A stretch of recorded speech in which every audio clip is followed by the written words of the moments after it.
TFA fam, what is up? What is happening? We are back again for another week. Today we're going to be talking about just taking a little ADP price check, kind of see what's going on in the ADP streets right now.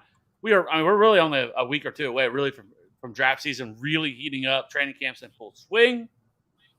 So figured, last week we did a mock draft. This week, let's take a look at some ADP. But we are joined by TFA royalty, TFA OG, Ryan motherfucking Williams in the house. You can find him on Twitter at Ryan Alexander _W. He went over to FanDuel. Love FanDuel. FanDuel is awesome. I love FanDuel. Make sure you get all your bets in over there. Play all your draft or all your DFS. Just everything FanDuel. Love FanDuel. It's got to hype FanDuel, for allowing him to, grace us with his presence again. So, Ryan, how you doing?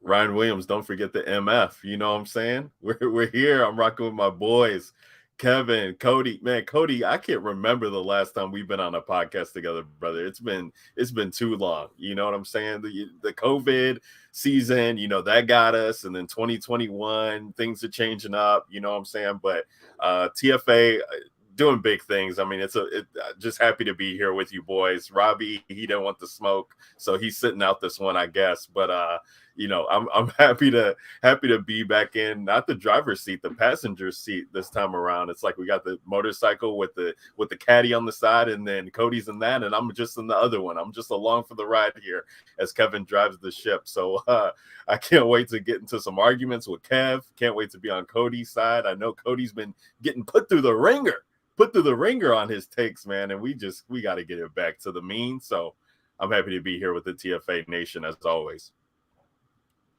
Let's go. Yeah. Hey, happy to have you. We should have tried to get Maddie on the show, but I'll be linking back up with him here in a couple of weeks, and we might get Debro back on too. I mean, big things for TFA in 2022. So, anyways, let's just go ahead and get into it, right? So, we got the ADP, Fantasy Pros, probably the best place to get your ADP these days. So, I think there's some players that are being undervalued, and there's also some damn sure some players being overvalued. Derrick Henry, but it's definitely Derrick Henry. But so Cody, who's somebody who throw somebody out there? Give us a name that you think right now is being undervalued. Undervalued. Let's start off. Let's start off at quarterback. I'm gonna go Jameis Winston. QB 23. I think he's being a little undervalued here, especially when you look at the three names going ahead of him, and Mac Jones, Ryan Tannehill, and Matt Ryan. We know, the mixed kind of bag we get with Jameis, but we also know the fantasy greatness that brings us as well. I don't think we see the reserve kind of check down, safe Jameis that we saw last year. Now that Peyton's out of the door, Drew Brees obviously gone, I think we're going to see Jameis kind of start to turn it back up to the Jameis of old, the Jameis of fantasy lore. Michael Thomas looks like he's back. Could he be the MT of old? I don't know, but they brought in Jarvis Landry, and at the very least, he's a solid veteran presence. And then Chris Olave, the rookie they brought in, I think is a perfect fit for what we love Jameis doing. And that's just throwing yellow balls down the field. Looks like Alvin Kamara not going to be suspended probably this year. Looks like it's going to be pushed into next season. So I think Jameis is being a little bit undervalued, like I said, especially whenever you consider the names that are going ahead of him. Even like a Trevor Lawrence, I know, he kind of gets a bit of a mulligan after last year, but that was still, even with Urban Meyer being there, that was not a good rookie year for someone who we were being told was, the best quarterback prospect since Andrew Luck and everything else. So Jameis at QB 23, I think, is being undervalued. Yeah, he's managing a little bit of a foot injury right now, but it doesn't sound like it's anything serious, nothing to worry about. And no, I think they unlocked him a little bit this year. Last year they really, especially over the first few weeks of the season, they really kind of held them under wraps. But they also didn't really have a lot of targets either. It was Marcus Callaway was the team's leading target getter last year. Now Marcus Callaway is more like the wide receiver 3, wide receiver 4 in this offense. So I do like Jameis, a little bit this year, but he's absolutely free. You can wait till the end of the draft to get him, or in a Q2 or 2 quarterback league. The guy that I want to talk about, and good thing we got Ryan. This is actually what we got Ryan on the show for, is because he's from Chicago, boots on the ground, if you will. So Justin Fields, absolutely. I am just all in on Justin Fields this year. The ultimate late round quarterback this year. The Konami code quarterback has been just out here lighting up camp every single day. Just rave reviews all day. Just highlight videos of him and Darnell Mooney just linking up all day. But I love Jameis Winston, I love Justin Fields this year. And Justin Fields right now is currently going our QB 17, 122nd overall. I think with his rushing floor, I think he could easily be just with his floor alone on this. I have him as a top 12 quarterback, but I think he can get up in that top 8 territory if everything goes well for him this year because of that rushing upside that he possesses. And yes, he doesn't have the same type of weapons that we typically would look to see. Like, he doesn't have the same type of weapons as Trey Lance does. But, I feel like, this is a very much kind of a similar type of situation as a Jalen Hurts last year. Yeah. I mean, listen, the Konami code is real with fantasy quarterbacks. I think a lot when we do these things, talking about these guys and all over the positions, where they should be going and who's better for real life football and who's better for fantasy purposes, I think it gets muddled in. And like, if Justin Fields is going to be allowed to run the ball, like, that equates to points. I mean, it doesn't really matter like how good the team is or not good the team is. Like, he's going to be the dude that is going to, drive the ship. He has the football in his hands. He can choose to do whatever he wants to do with it. And that is powerful for fantasy football. I mean, people want to drag Jalen Hurts because he's not a good real life quarterback. That doesn't really matter to us when he's in, inside the 20 and they're not giving Miles Sanders the ball. Like, they're letting him make the plays, do what he wants to do. And I think that that's being lost when you're talking about Justin Fields' upside. Now, I do want to see what the offensive line is looking like, Kev, because they go out, they get these guys like Riley Reif and I forget the other guy that they're signing up. But, the right side is going to be tough with Larry Borum, or if he ends up losing out the job, what have you. So, but that could force him more to run. We've already seen that the David Montgomery talk of him, kind of being in a timeshare with Khalil Herbert, that's already coming to fruition, which could lead to more Justin Fields work. Luke Getsy came in and he said the offense runs through the quarterback. That's what I want to have my offense designed around, and I think they believe in Justin Fields. So I'm willing to take him higher than where he's going, Kev. I don't know if I'm going to put him, in QB1 range, but I think that it makes no sense to me that Trey Lance is being viewed as, this guy who can absolutely just go out there and be a QB5 or higher all of a sudden because of his upside. And okay, maybe he does have better weapons, so to speak, but when he played last year, like, he didn't seem otherworldly to me. He didn't seem like he was going to be wowing the offense, and that's why Jimmy G stayed around so long. So I just think, as much as I want to temper expectations, with how Justin Fields is, if we're going to put Trey Lance in that same category, I gotta be moving Justin Fields up higher than where he's going. Yeah, and it sounds like they may have lucked into finding their left tackle of the future with Braxton Jones, right? Like, he's been getting a lot of buzz through camp and talking about, that he could actually be the starting left tackle here for this offense, which would be huge, right? Because this offensive line has been really bad, and so this would end up being a really nice find for them because so far, it is camp, but they're just constant every single day. It seems like you're seeing more and more about him and what he's bringing to the table there. So I think you'd love to see that as well for this offense. Absolutely. I think we'll know early on. With their schedule, San Fran, Houston, Green Bay early, like, we're going to know how they're playing him and design it. If we get designed runs like we saw towards the latter part of 2021, when he was getting over 8 rushes per game, in a 5-game stretch to end the season. So, like, if that's coming to fruition, I think the sky's the limit with him with fantasy purposes. If he's able to connect, hopefully Cole Kmet can step up. We know his touchdown, the regression is going to come there. You got to go up from 0, right? So, like, if he gets involved, I think Darnell's a stud. And it's just about finding this second-tier guy, right? Like, who's going to be the other guy to kind of step in. Byron Pringle, he wants to be that guy, but he's got the off-season issues that he's dealing with. We got the old Velos Jones here, who, is 25-year-old rookie. And then all these Equinamia St. Brown. I mean, it's just a littered just plethora of guys who I just can't believe these are the guys they're going to be rolling out. N'Keal Harry, if he's able to stay healthy and make it work, former first-round pick, it's just hilarious. I mean, but somebody's going to be relevant, I guess, from that standpoint. I mean, they're gonna guard Darnell, so I think he's still gonna be able to do what he does. But these other guys there's gonna be somebody that we need to sift through the weeds during preseason. And I'm actually gonna be at the Chiefs and Bears preseason game on Saturday, so I'm excited to see the ones are expected to be playing. We don't know how much time yet, but they are gonna be starting the game and getting some work. So it'll be fun to see who rolls out there with them.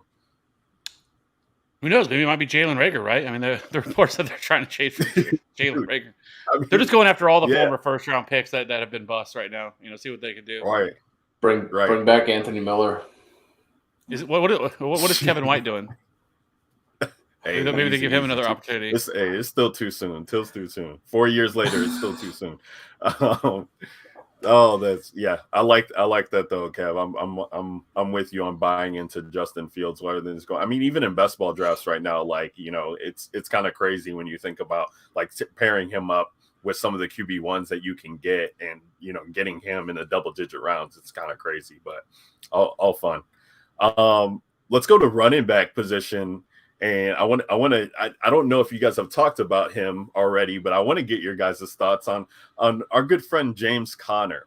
And James Conner was a guy that we talked about a lot, Kev, I feel like in DFS and even, when he was with the Steelers and what makes sense. And he's going at RB18, but this dude's a touchdown machine, right? We know that Hopkins is going to be missing the first 6 games, and Marquis, they're dealing with some other injuries as far as training camp goes. And I think they'll be healthy outside of that. But, Rondell Moore is going to have to step up, all these other guys. But the Arizona Cardinals, to me, like playing in the NFC West and just what what we're expecting from Kyler and how he started off the years, so to speak, they have to score points. I don't think they're good enough defensively to go out there. They lost Chandler Jones, right? And I don't think they're good enough defensively. So it's going to be on Kyler and possibly on James Conner. And he was getting the real estate inside the 20, inside the 10, goal line work. And he's getting drafted as RB18 right now. I mean, sometimes later than that when you're going into drafts. And I just don't understand,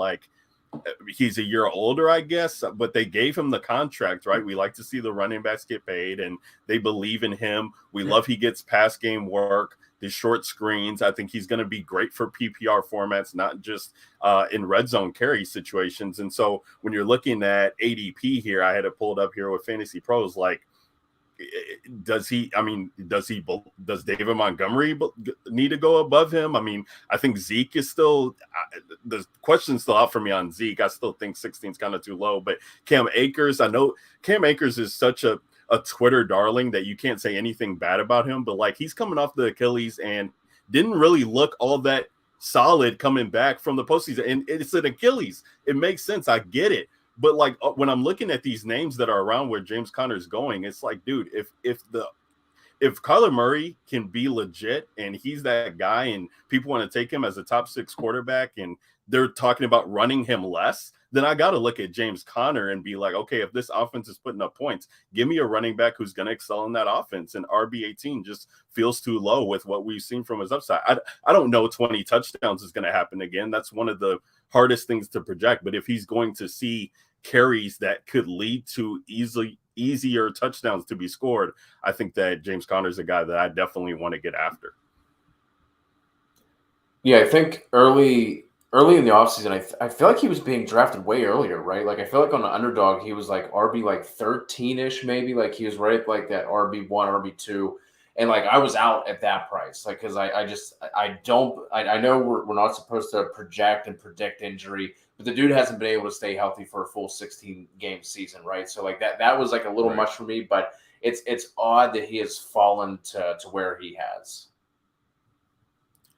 Yeah, I mean, you could just see him being a value, and I shout out to JJ Walsh who's in the chat. Like this dude, I love it. I love the interaction that we're getting here. But he's talking about Mike Evans they're in the same category, and they're just musty fantasy like assets. And I mean, JJ, I get it. Like he is a year older, right? But like sometimes I just still like he showed me enough in 2021 by staying healthy that he's got something left in the tank and he's good. And like they're giving him a contract, 3 years, extending him. Like I think the Cardinals believe that too. And that's all we can go off of is what the team believes and what they're going to put him in situations for. I mean, look at the Denver situation. They're bringing back Melvin Gordon, and he, could be taken away from one of the best future running backs in this game, and Javonte Williams. So it's like, I mean, if the team is still going to give him the workload that he saw in 2021, and we could pinpoint that, and I know the reports are coming out about Eno Benjamin, he's having a great camp. He could be that RB2, and Darrell Williams is kind of there, and people wanted to trust on him. But it's like we've seen enough body of work when James Conner is healthy and on the field that this dude's going to put up numbers, and especially in an offense like this that is set to put up points. I kind of just like where you can get him, like you're saying, Cody. He might start falling even more so in the range if we get he's not going to be playing in preseason, right? So if we get some of these other younger guys who start to perform, their ADPs come up as we get close to the draft day, he could go into the RB20, RB21, 22 range, outside of the RB2, depending on home leagues you're drafting in. And that's just too much of a value for me to pass up on. Yeah, I think with him, the upside is insanely high. Because of the opportunity that lays before him. I mean, whenever the games without Chase Edmonds last year, I mean, the dude just went off. And he was still incredibly efficient last year, 18th in yards created per touch, and he was also 17th in breakaway run rate, awesome at yards per route run. The only question mark would be are they going to significantly raise his snap share and his opportunity share in the offense? And I think there's some like validity to the Benjamin stuff that maybe they're looking for that second running back to take touches away a little bit, because one, I mean, James Conner has not been a model of health throughout his career. Last year was actually the most games he's ever played in a season, where he played 15, and he is 27. So I could see them wanting to have a little bit more of a stable running back. But I still think that even worse, I still think you're looking at probably 65% of the opportunities here. Now, hopefully he gets more of the pass catching usage, because last year it was okay. 37 receptions isn't bad.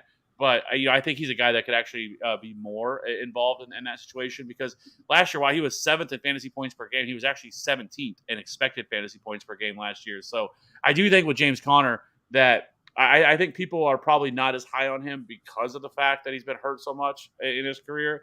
And, he's kind of in that range with a lot of those guys, right? There's a lot of question marks surrounding, Ezekiel Elliott. There's a lot of question marks surrounding David Montgomery and Cam Akers and Antonio Gibson. Like, he's in that range of running back where I think people just aren't as sold on him. But I think there's not a running back really, between Zeke, Connor, David Montgomery, even maybe Cam Akers, you could make an argument. I think there's a real argument to be had. And, I don't know. I'm surprised Debo hasn't jumped in the chat yet, Debro, about you slandering Cam Akers' name like that. But, I know. I'm waiting for it to come. Yeah. Yeah, he just has a notification set up anytime somebody slanders Cam Akers' name. But, I think that's some of the reason why he's going where he's going. I definitely want James Conner over Zeke. I definitely want James Conner over David Montgomery. I do think there's a conversation with Cam Akers. I've talked a lot about Cam Akers. Like, some of the negativity toward him or how he played last year when he came back. One, I mean, you're talking about a guy that was just coming off Achilles injury, so that should be factored in. But at the same time, those were really tough matchups he had to go against. I mean, it was the Bucs, it was the 49ers. Like, these were some of the tougher run defenses in the league last year that he saw in that stretch. So, like, while yes, he didn't look like the Cam Akers we had saw previously, but those were also some really tough matchups that he was going against. So I don't think we should hold that against him either. And we know Sean McVay loves a workhorse running back. Like, even last year, like, if you look at Darrell Henderson, through like the first 12 weeks, he handled like almost 85% of the opportunities. And then once they got Sony Michel and then Darrell Henderson got hurt for a short stretch, Sony Michel was handling like 90% of the opportunities the rest of the season. Like that's just what Sean McVay wants. And so if Cam Akers is going to get that kind of opportunity, then it's hard not to have him much higher than, and even consider him undervalued relatively, because he could be a guy that just absolutely goes off this year, top 10, top 12 running back this year. The only concerns I have with him would be the Rams do not pass at all to the running backs. Like the last 5 years in a row, they have been in the bottom half. The highest they've ever been was actually 2018, with that monster season when everything kind of came together for them. When they had Jared Goff, and they were like 21st in running back targets to the running back. So every other year, there's like 31st, 32nd. Even though they run a ton of routes, like last year, the running backs ran over 200 routes. They put them all over the field. They put them in the slot. They put them on the outside. But they just, with Cam Akers, I just think the ceiling is so incredibly high for him because of the opportunity that lay before him. We know Sean McVay absolutely loves Cam Akers. So for me, like that would be the only running back that's going around him that I would probably have real questions that you could really have a real conversation about. Everybody else, I'm out. Like Antonio Gibson, I am all out. Like I love Antonio Gibson. I do. I love Antonio Gibson, the player. I think he's been misused in his career. There's no way he should be that utilized the way that he has. But he's somebody that I would have as overvalued for sure. I would have Josh Jacobs. Like both of those running backs are being incredibly overvalued in my book. Josh Jacobs, I think this is going to be a full-on committee. I don't think he's gonna get as much of the opportunity as people are thinking he is for drafting him where he's going, 43rd overall, RB20. And then Antonio Gibson. I want to love Antonio Gibson. I want to believe that Antonio Gibson is going to just be the guy, right? Because he's been a productive player and he's battled through injuries in his career. But then bringing back J.D. McKissic tells me that that they clearly don't value him as much as a pass catcher, which blows my mind considering the guy was a wide receiver in college, played wide receiver, and somehow he can't get that opportunity. Weird. And then they go out and they draft Brian Robinson, and and now in the third round. And I was much like Antonio Gibson at the draft party when Antonio Gibson was there, and as soon as they announced it, Antonio Gibson just standing there shaking his head like, "What the fuck?" And that's exactly where I'm at. I want to love Antonio Gibson, and I'll be happy if I'm wrong, but I just cannot rock with him at his current cost of RB19, 37th overall. So I guess, and Cody, I'll let you chime in. I know that Little Box is up here with the Connor and Murray run, and I do want to talk about that a little bit. But like with the Washington situation, Kev, like we know Carson Wentz ain't gonna air that ball out all too much, like be aggressive. I think they're gonna look for short yardage work. So does it interest you at all that if Gibson, Gibson's going to fall down, I feel like even more so closer when we get to drafts, because we're going to see a lot of Brian Robinson, I feel like in preseason, at least that's what I'm projecting. And if Antonio Gibson, last year, was it Frank Reich's offense that allowed for Jonathan Taylor and Nahim Hines to both, succeed? And I know the Colts love them some Nahim Hines, but I feel like sometimes Carson Wentz would just get into a situation where he just had to, find a guy who he have it as his security blanket, as we like to call it, and dump it off. Like, there could be situations when two running backs are on this field for Carson Wentz just because of the nature of the Washington football team, or Commanders, what that they're called now.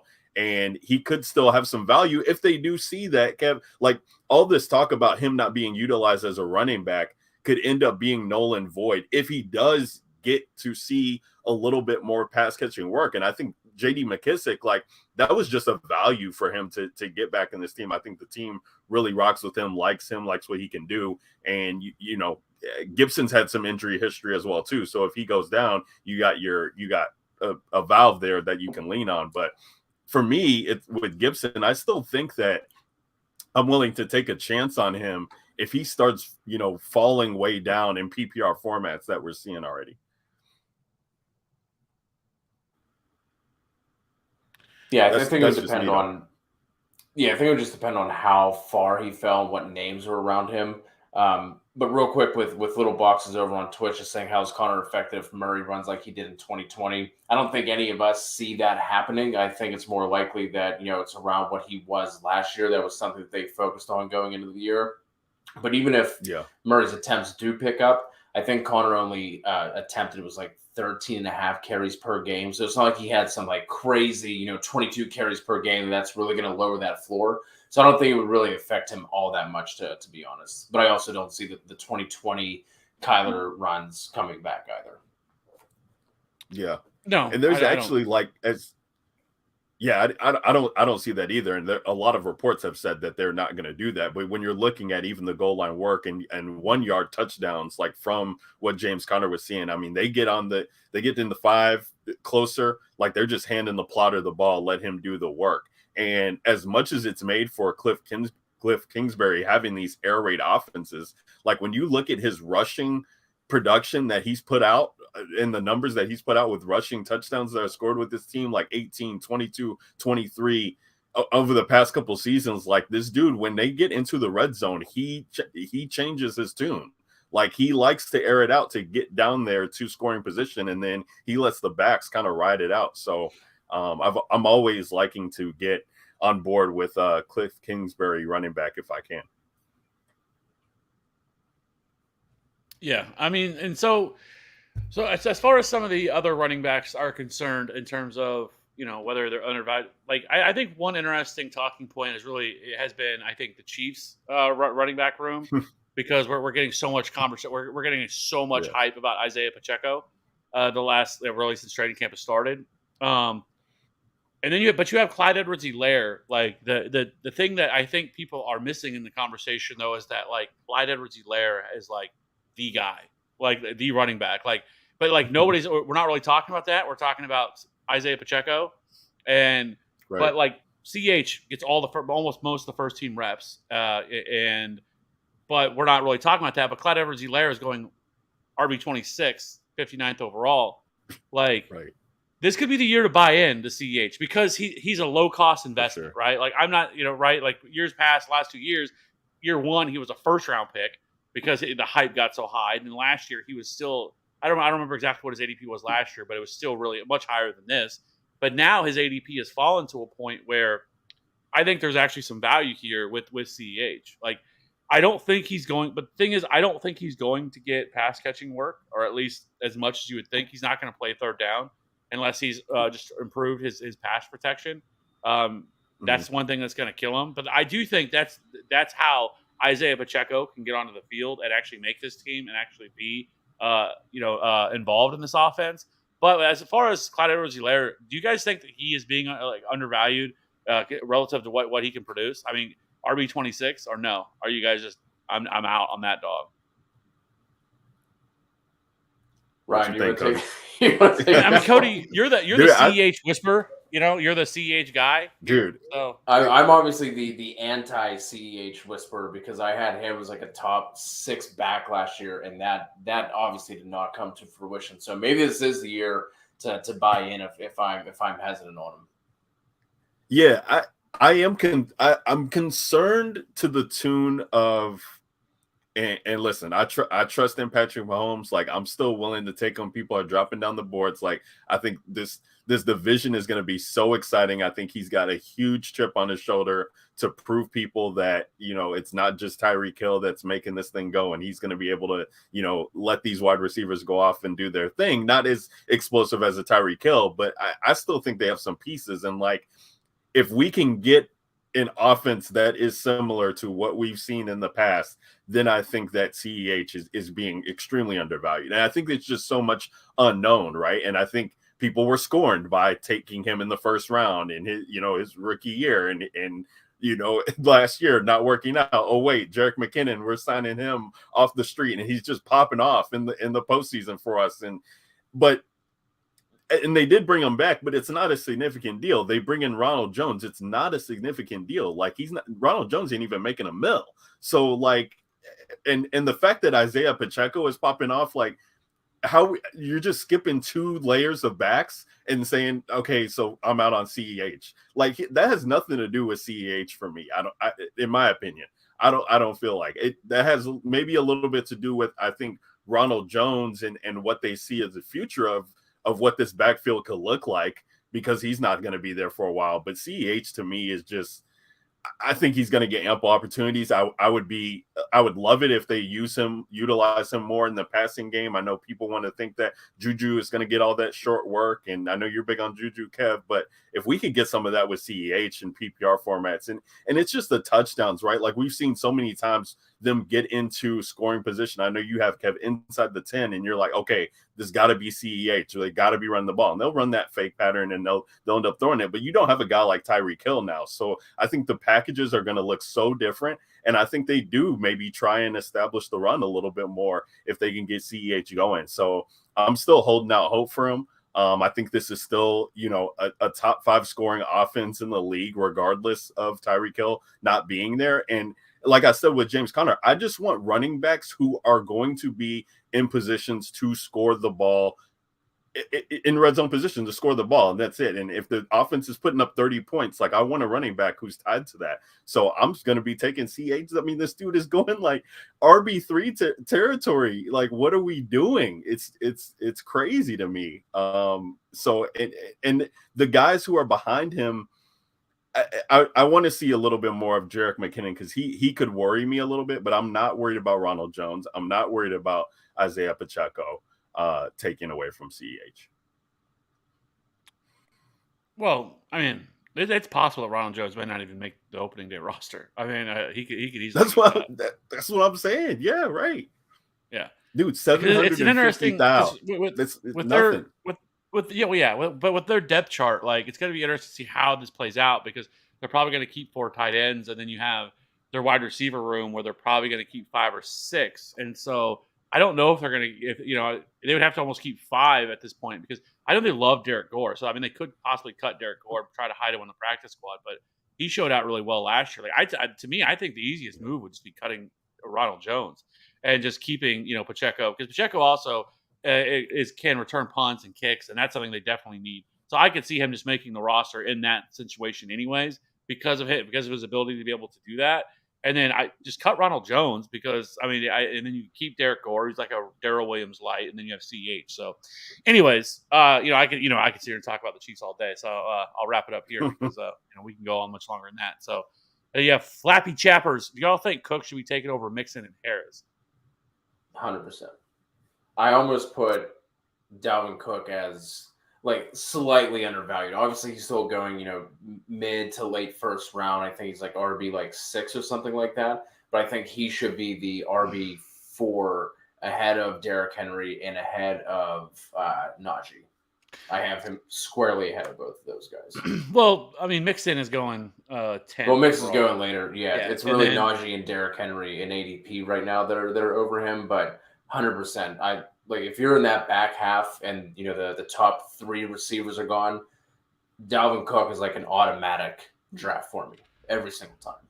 I don't know. It's tough. I think it's a really tough debate, because while I think Dalvin Cook is definitely going to see a lot of touches, he ain't going to see the touches that Najee Harris is going to see. Not Najee Harris. I don't think Najee Harris may not come off the field. He played 84% of the snaps last year, 86% of the opportunities last year for Najee.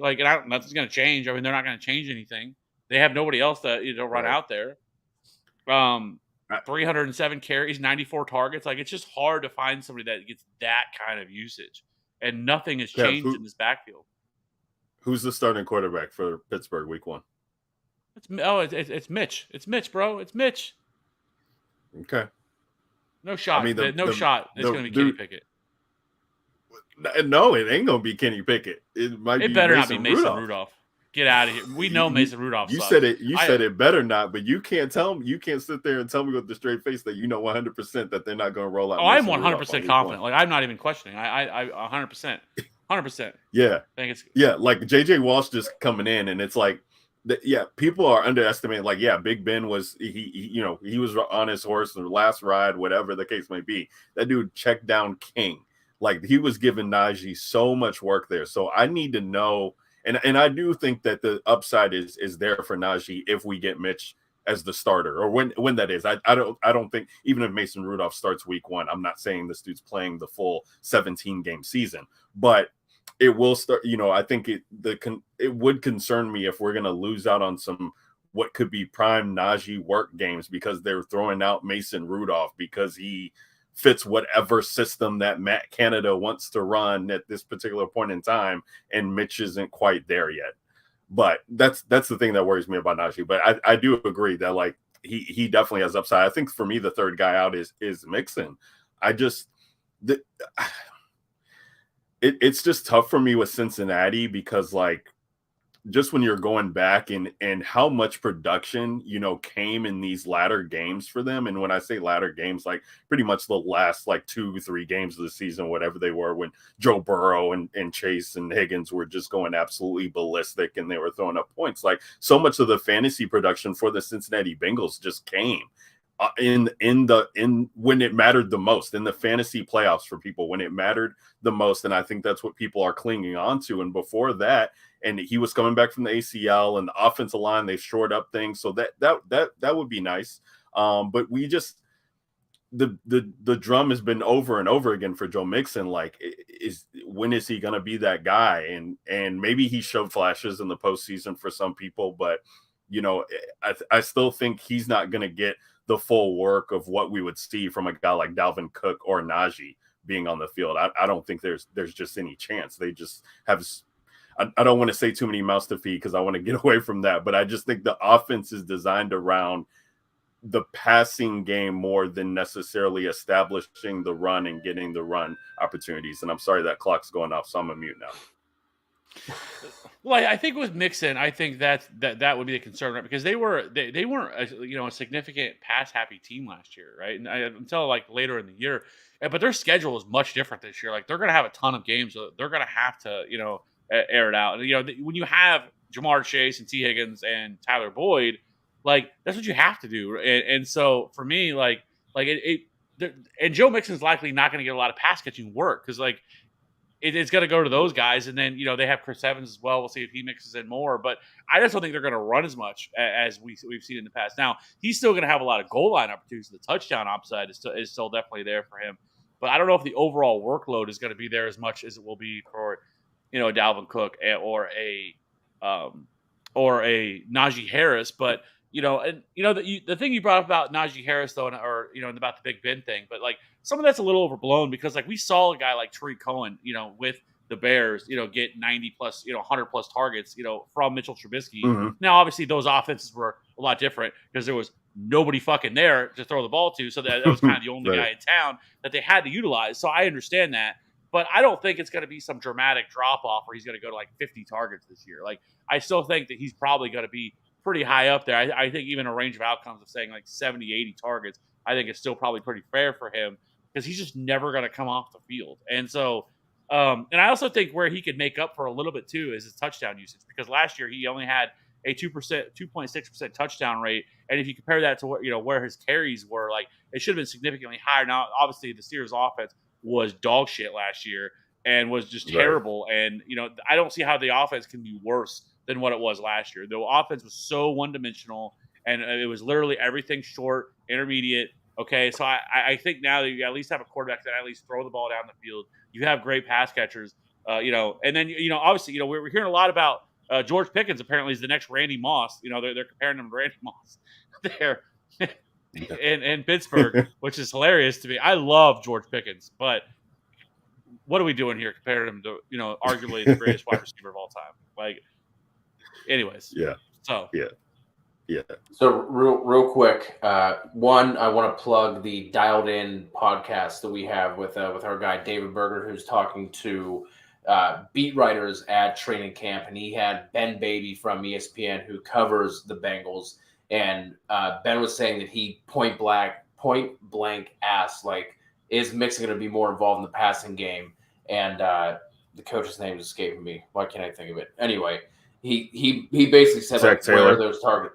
Yeah, Zach Taylor. Ask Zach Taylor like point blank because he knew that's something that a lot of people want to know because, we look at Mixon in college and that's something he did really well. He was a really good pass catching back.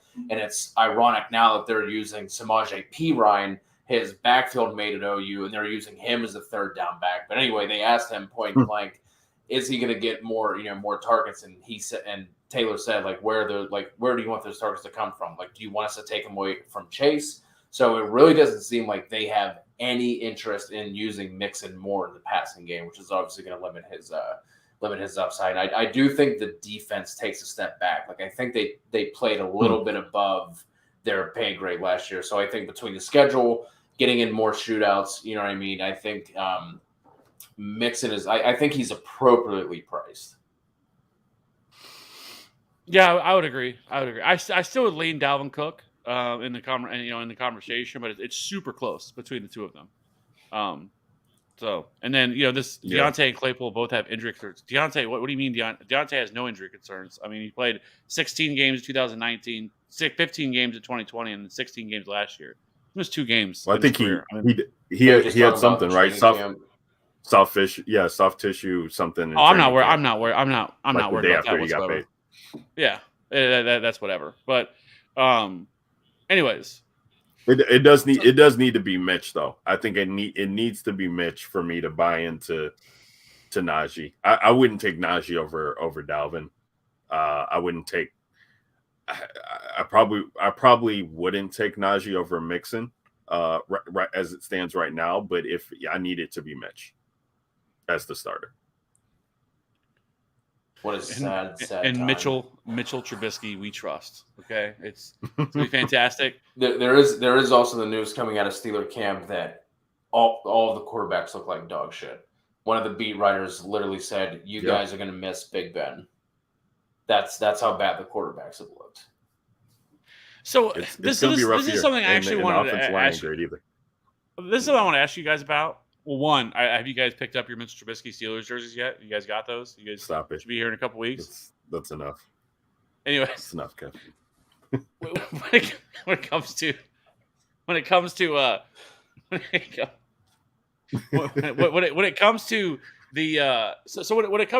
training camp news, right? Because we get so much, we get inundated by it. Like, how do you guys personally just sift through, because like there's so much like people confirming their bias one way or the other on whatever news, and I've even seen people that like will call people out and like, oh, we shouldn't be confirming our bias, and then 2 hours later they're quote tweeting a tweet from camp about what something's doing. I'm like you know what I mean? Like it's hard not to have bias, especially for players you like. Whenever you hear something positive about them, right? And then using it that way. But how do you guys best try to sift through the news and what's real and what's not? I follow the TFA training camp threads, and anything that makes it in there, I'm good. No, I mean, so like, who's the guy out there in Chiefs land, Kev, who's very good at what he does?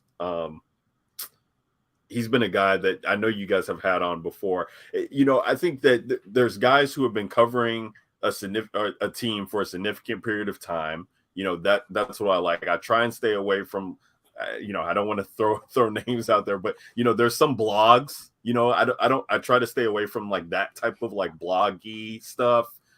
Maybe SB Nation ish type of stuff. Like very very tuned into like The Athletic. I think they're a reputable enough site for me to follow the guys that they have reporting on training camp, and their stuff is getting picked up by the 4-letter ESPN. They're getting picked up by NFL Network. Like you just try and it takes work, right, to be able to sift through the noise, and you have to like look at these beat reporters, kind of see what they're talking about, and seeing what their interactions with the teams are, and are they actually going to pressers, or are they just retweeting somebody else's stuff, or not even on the ground there. I want to trust beat reporters who are actually there in practice, they're in the pressers, like giving me factual information to digest. Now, what I choose to do with that is what I choose to do with that. But at least a lot of these things we could do, and I know there's teams who have the beat reporters who they report, kind of on the trusted source type of thing, never say anything bad about the team type of thing. Like I try not to buy into those guys, because I need the truth. I need the stuff that Cody's talking about, where the guy's saying, hey, you guys are going to miss Big Ben because these quarterbacks are playing like dog shit. Like that's okay. Like I want to hear from this guy, because he's telling it how it is. But there's so much now, Kev. It's kind of crazy. I mean, we talk about it just from the fantasy perspective. There's a lot of stuff out there. So I think it's on the person to be able to sift through, like see what's are two people talking about the same thing, or three people. I like to check these beat reports out and dive a little bit deeper than to just posting a video or retweeting something that somebody else said. Yeah, I think just to piggyback off one point you made, it was about the blog stuff, because Roto-World or NBC Sports Edge, whatever they want to be, because it's weird, because on some of the stuff they're using the Roto-World stuff now, branding again. So I don't know where they are, who they are anymore. But anyways, they tweet this stuff out, but so people just see it and take it on face value and have no idea what it's come from. But we're seeing more and more where they're utilizing like these blogs, like team blogs, to like where they're just fan sites. That's all they are. Just people have no knowledge, no connections whatsoever, and they're using it and they're posting this stuff. Well, people see it, right? And people start buying into whatever narrative that's being pushed through that, and you have no idea. It's like, I remember the one about the Chiefs that got brought up about like, Ronald Jones could be a cut candidate, right? And everyone like, oh man, oh my god, like he's like, all this stuff. But then you go and look, they're from Chiefs Wire. Like, it's just some dumbasses who just write a blog, and it was just a prediction, and they took it and ran it like it's some headline. Like that was actually going to happen. And so I do think it is worthy of trying to find, like you were mentioning, trusted people that you can lean on. I think who's the like 32 reporters or something like that on Twitter. I think that's their handle or something like that. That's the best one you can go to, because that one's been like aggregated. Yeah, of like the best beat reporters, and so you can get the best, some of the best, information. But even still, they're still guessing, right? They don't. I mean, if we think NFL teams are just giving out their entire game plan or how they're going to utilize this person, or how they're going to do like this, we're crazy, right? Most of it is people trying to extract stuff from what they're seeing at camp, right? I mean, I'll never forget whenever Patrick Mahomes, his second year after Alex Smith was gone, and what it was all the interceptions that he's throwing in camp, and all these people were like, oh my God, Patrick Mahomes is going to be terrible. I can't believe they let go of Alex Smith. And then, of course, we all know what happened. He went out and dropped 50 touchdowns. But anyways, there's so much information that's out there. It's not something I would bring up, because it really does shift ADP a lot, because we see some of this news and people take it, and then all of a sudden people start undervaluing or overdrafting or underdrafting players based off whatever they're getting. Yeah, no, it's pretty incredible. I mean, I just want to know that regardless of who you are, and I'm drag the blogs, but maybe there's some people who are out there who are actually attending camp, and as long as you're actually on the ground and you're if you're giving me factual information that is usable, digestible, and you're going to the practices, you're going to training camp, you're attending OTAs, you have an inside track to be able to get coverage and sound bites from these coaches and players. Like, I'm cool with that. I'm gonna ride with that, because it's still on us to decipher like what we're gonna take from that. But I just don't want to hear from people who are nowhere near the camp at all, nowhere near practice at all, nowhere near the team at all, and sharing their opinions on what's going to happen, because you got to be there. Yeah, real quickly, just for me, it's the thing we always hear, the fantasy drum beat, right? Like, if we're hearing like day over day over day throughout camp, and you're hearing that the kind of the same reports, that's something that I'll pay attention to. Because then you look at somebody like Trey Lance, who I think on Sunday had like the worst practice ever, but then on Monday he rebounded. You know what I mean? So like, you kind of have to like stay like tuned in and keep paying attention to the guys that are getting the constant, starting from even going back to like mini camps. You kind of hear some of these things coming up, and then throughout training camp. And real quick before we go over to wide receiver, I did have a couple more names at running back I'm going to throw out, and one piggybacks off this beautifully. Undervalued Nahim Hines. You want to talk about the fantasy drumbeat? Yeah. This literally goes back to February, I think, whenever you had the coaching staff talking about, that's something they want to change going into this year. They want to get Nahim Hines more involved. They didn't utilize him enough last year. And that's literally all we've heard throughout training camp, is that they're doing exactly that. They're lining him up with JT on the field. They're putting him in a slot. They have him running routes. They're giving him carries as well. I think he's going at like RB 44, something like that. He's basically an RB 4. I think a couple years ago he was like RB 27 in terms of points per game. Had like 63 catches that year.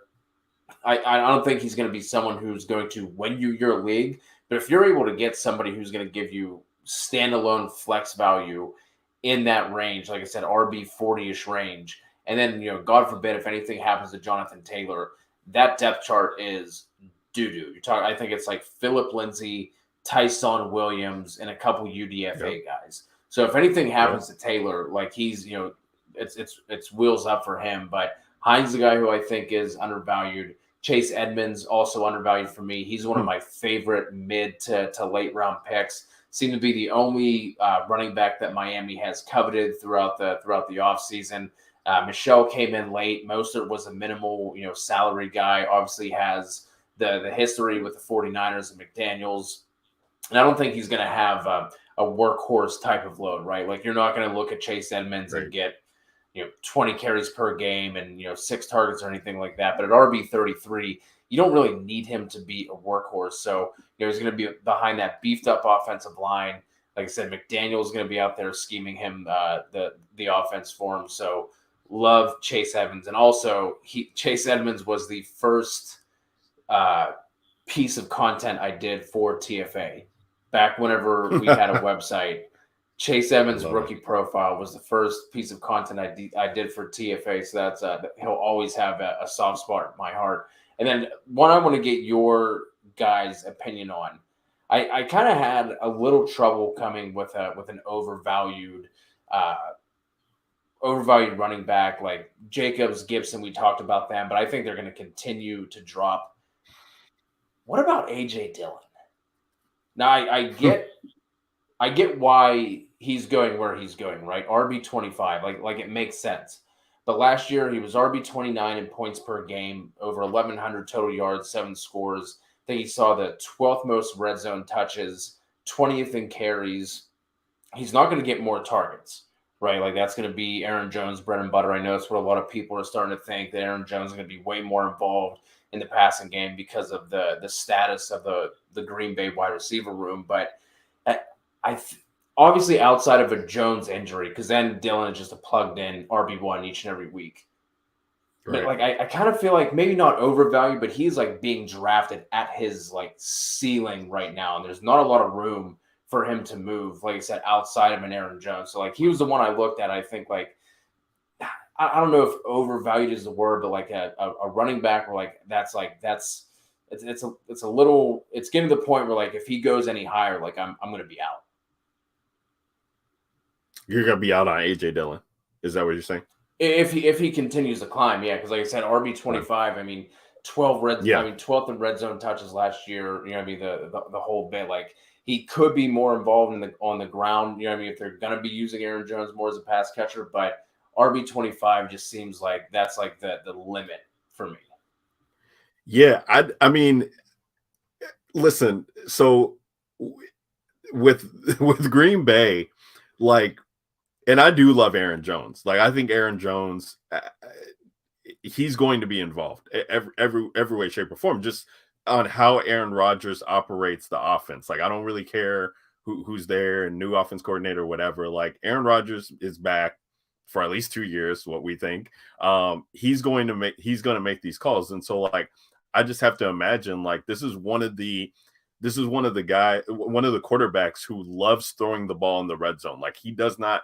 He's not into just stepping back. Oh, I'm going to hand it off when we're 10 yards out or whatever. Like unless they're on the one, he's trying to run play action and find a guy. Now, without Devonte Adams being there, how efficient is that going to be? I don't know, but I just don't expect him to be able to get that work. And that's what we would want to see from AJ Dillon. I think between the 20s, it's going to be all Aaron Jones all day. I mean, they're going to spell him. I feel like a little bit, but just the way that the receiving corps has shaped up, like I just don't know how they can't try and run this offense through Aaron Jones. I mean, Alan Lazard, he's had plenty of opportunities to be a wide receiver one. It hasn't shaped out. We all know the story about Sammy Watkins and how we feel about that. Christian Watson is a rookie. Romeo Doubs, even though he's getting, talked up in camp, still a rookie.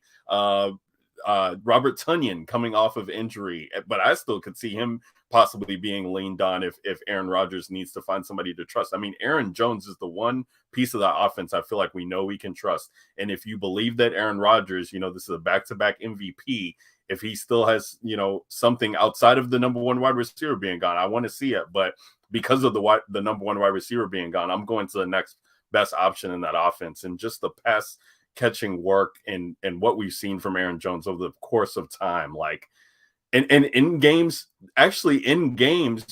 when Devonte Adams has not played for the Green Bay Packers over the past 2 seasons, this dude's putting up like 25 fantasy numbers in PPR. Like, this dude's been stellar. And that's even without the guy who we're saying is going to be a reason why, this offense is going to digress a little bit. And I just need to see it. I mean, Aaron Rodgers has proved over time that he can make stuff happen. And I think Aaron Jones will be a part of that. So I say all that to say, Cody, that I'm not going to buy into AJ Dillon where he's going and him creeping up, because I think that Aaron Jones, I'm willing to take him over where he's going currently now. And if he continues to drop, I'm just going to invest all my stock in Aaron Jones. I'm kind of on the fence when it comes to AJ Dillon, because on one hand, I do think that he's probably being a little bit overdrafted relative to what he brings to him. He has standalone value. Like, he's going to get opportunities. He's going to get probably 10, 13 carries a game, something like that. I think it's going to be pretty fair, and he's going to get some targets. He got targets last year. I mean, 37, which isn't great, but I mean, he still, had some opportunity there, and maybe it's probably going to stick right around there. It's probably going to be something like the Jamal Williams type role or whatever.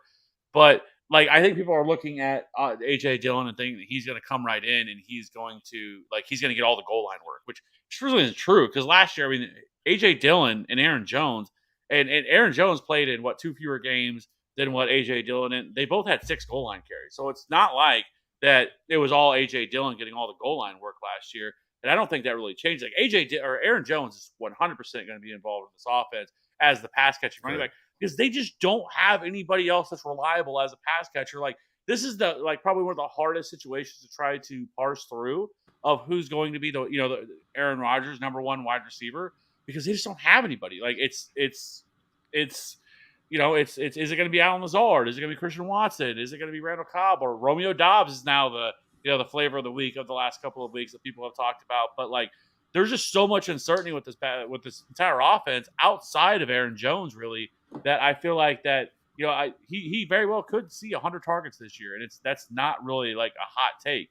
Like, that's definitely in the range of possibility. But in terms of AJ Dillon, like, if something were to happen to Aaron Jones, because Aaron Jones hasn't been somebody that's necessarily stayed the most healthy over the last couple of years, then, obviously he skyrockets up and he's like a legitimate top 10 running back if something like that were to happen with Aaron Jones. But it's just, I guess, like, where you look at where he's going, like, I guess he would probably be more of like a 0 RB type option, because if you already have like 1 or 2 running backs, are already on your team, like, are you taking AJ Dillon, or are you taking the wide receivers that are sitting there, whenever he's coming off the board? Because 60th overall, I mean, that's like Allen Robinson range right now in terms of the wide receivers. You have so Amari Cooper, Chris Godwin's going right around there, Brandon Cooks, Cortland Sutton, Amon-Ra St. Brown, Marquise Brown, Darnell Mooney, like Jerry Jeudy, like all these wide receivers are going right in that range. Like, who would you rather have, one of those wide receivers or AJ Dillon, right? And for most teams, you're probably already going to have both your running backs locked up. And so, like, investing in a third running back there would probably be AJ Dillon, or even if he's your second running back. Like, I don't feel as great about that. Like, the wide receivers there at that range are just a better option, in my opinion. And then you have the quarterbacks that are going there. If you want to take a quarterback in that range, tight ends. I just can't see myself ever taking AJ Dillon because of that. And so I would probably agree he's being a little bit overdrafted. And then we have a question here from Nick relative to what we were just talking about. Aaron Jones or Saquon? Which one would you guys – where do you guys lean on that? Yeah. I know where I lean 100%, but – I love the Saquon and the chat that's going on right now in the chat, because Saquon's been a tough one for me, because he does have all the upside in the world, right? And it's just, it was so unfortunate to see him go down with that injury. I was actually at the Bears game when he went down, and it's tough to see these guys recover from knee injuries. But I think if anybody can do it, I think it's Saquon. It just so happens that he's recovering on an offense that I think is going to be one of the worst in the league. Like, I'm not buying into Brian Dibble being there. It will be different without, Joe Judge and Jason Garrett. I'm willing to give that. But I think that even though the offensive line has improved somewhat, I still think there's question marks there. I think there's question marks with Daniel Jones. I think there's question marks with the wide receivers. I think there's question marks with the defense. I just don't see the Giants being a very good football team. And that's going to be frustrating for Saquon to really excel currently where he's going. Like, I'd much rather take shots on Aaron Jones over Saquon, just in the sense that I can trust what this offense is going to do. Like, I don't know what the Giants are about, and I really don't. And maybe because of all the question marks, it's just going to be force feed Saquon and let him go out there and do his thing. But it's kind of one of those things I can't buy into that where he's currently going now. Like earlier on this offseason, he was such a supreme value before, we had the tape on him and before we could see everything coming back. This dude was going in the third round in some best ball drafts, even the fourth round early on this season when people were doing them like crazy in April and May. But I think that now the hype's going to come back to where, people, every time this all happens, people want to talk about zero RB and not taking an RB. And then we get to our drafts and it's just like, okay, you start to see the running back board dry up and I got to get one of these guys. I got to get one of these main guys. But just all the question marks around the offense in general. I'm just out on him where he's going. Like, I'm not willing to invest the pick that it would take. I'd just much rather go with a surefire wide receiver in that range. I'm taking Saquon. Just because I feel like with what you were just saying, Ryan, like what else is on that depth chart? Well, like where else are they going to go? Where else are they going to go with that? I think we could see that going back to how Saquon was targeted in his rookie seasons made him so special, right? And kind of going back to the training camp talk we were having and like the clips that people are putting out. Like Saquon looks like he has like his explosiveness back. So it's close for me, and I think that's kind of being shown out in the ADP right now. I think they're both kind of going toward like that 2-3 kind of turn, but I'm going Saquon just for the opportunity that he should be seeing. So it's not close for me. It's Saquon. I actually have Saquon at like RB5 and right now in my rankings, and I have Aaron Jones at RB 11 or 12 right now. It's one. There's nobody there. There's nobody there at all. Like Matt Breida is the backup running back in that offense, right? And so he's going to get all the opportunity. The offensive line is better. I mean, is 100% better than what it's probably the best offensive line he's ever played behind. Evan Neal looks like he is going to be an absolute freak. And then, Andrew Thomas got better last year. They brought in, not that they're massive upgrades, but they're still better than what they had. And Feliciano and Glowinski as well. But again, those aren't like huge upgrades, but they're still better than what they had. And then I think with Matt Dable, or with Brian Dable, excuse me, I think he is going to bring out more of this offense than what we saw with the terrible Joe Judge just led football team. I mean, that team was such a disaster. Like it was really a neck and neck race of who's the worst head coach ever, Matt Nagy or Joe Judge and Adam Gase. Like they're all like trying to one up each other on how bad they could be. Right. Some of the just ridiculous stuff we saw. Like literally, they had what was it? Their quarterback run a QB sneak. Inside the I can't remember what it was. It was. They were inside the red zone, and it was like 2nd and 9, and they try to run a QB sneak or something or ridiculous like that or whatever. I can't remember what it was. But everything that they did last year was horrendous. We saw Saquon last year, and everybody's argument against Saquon is the same. It's always the same. It's, well, he can't stay healthy, bro. Like, he can't stay healthy. Like, he's always hurt. No, he's not. Like, he tore his ACL. Running backs get hurt. He tore his ACL. Then last year, he had a freak accident where he stepped on somebody. Rather than that, he played the entire year. We know that running backs coming off an ACL injury, their second year, they're back to form. All their explosiveness is back, and we're seeing it. We're seeing it in camp. Like he's out here just trucking people and just running people over, and he looks like the Saquon Barkley from his rookie year. And now you pair that with a head coach in camp though. Correct, but that's like I want to see. All we need to see though is he's been an RB1 before. Like he's been the RB1 before. He's had like a truly like what we would call like a legendary fantasy season. Like he has one of the top 5, best seasons, right? And that's still in him. Aaron Jones. The problem with Aaron Jones is that there's somebody else there. He's competing for touches in the backfield. We just talked about it. I think that in a PPR format, he's still great. He's still a great option. He's still definitely a top 12 running back. But Saquon has like legitimate the RB1 upside. Like, and that's not like, oh, I'm just saying it. Like he legitimately has that in his range of outcomes, where Aaron Jones just doesn't. Aaron Jones doesn't have the RB1 in his range of outcomes, and Saquon does. And everything looks better with this offense. Yes, this offense isn't going to be some top 5, top 10 offense this year, but it's definitely going to be better than what it was. I think they're going to utilize Saquon and a better utilize him correctly.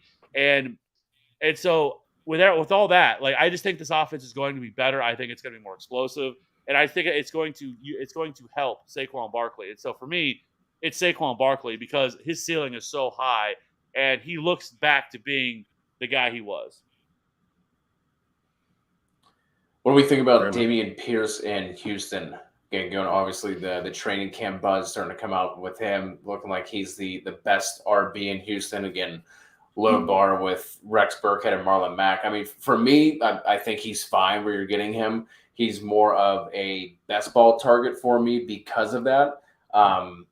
But I mean, if you're getting someone who does end up being the lead back, but again, it's going to be a bad, not really an offense. I think we're really targeting outside of Cooks and maybe some late Nico Collins. I think he's fine for where he's going. Maybe, like maybe a 0 RB type of target more so than somebody that you're really excited about drafting, but fine for where he's going. I mean, yeah, he's in a range where, like, the RB1s of offenses have completely or close to dried up, right? If you can get a guy who is going to be the RB1 on a team that late in a draft, like, why not take a chance on him? And Cody, I actually think he has more value in redraft, honestly, than in best ball, because I do think that, that you're going to be able to utilize him a little bit more, and it might not be as there might not be crazy weeks that you get from him, but you could probably get some decent run out of him just consistently every week and not have those explosive weeks that we look like. But I mean, already if he's being talked about as a rookie being RB1, and we know that there's not much depth behind him. I saw people in the chat earlier talking about Marlon Mack, and I listen, I loved Marlon Mack when he was with the Colts. Root for him. He's had an injury. He's got to prove it to be back. And right now, they're not even talking about him fighting for an RB1 spot. It's basically between Dameon Pierce and Rex Burkhead, who's 32 years old. And I don't think they can trust him to be going out there and running 17 games for him. So I like taking shots on him, because if you're getting an RB1, it really, in the grand scheme of things, does not cost you much of anything. And he's probably going to be your RB3, RB4 by the time you get down to picking him. All right, start to switch over to some wide receiver talk here. Already in an hour mark. Mike Evans over T. This question coming from Fantasy Gurus Pod.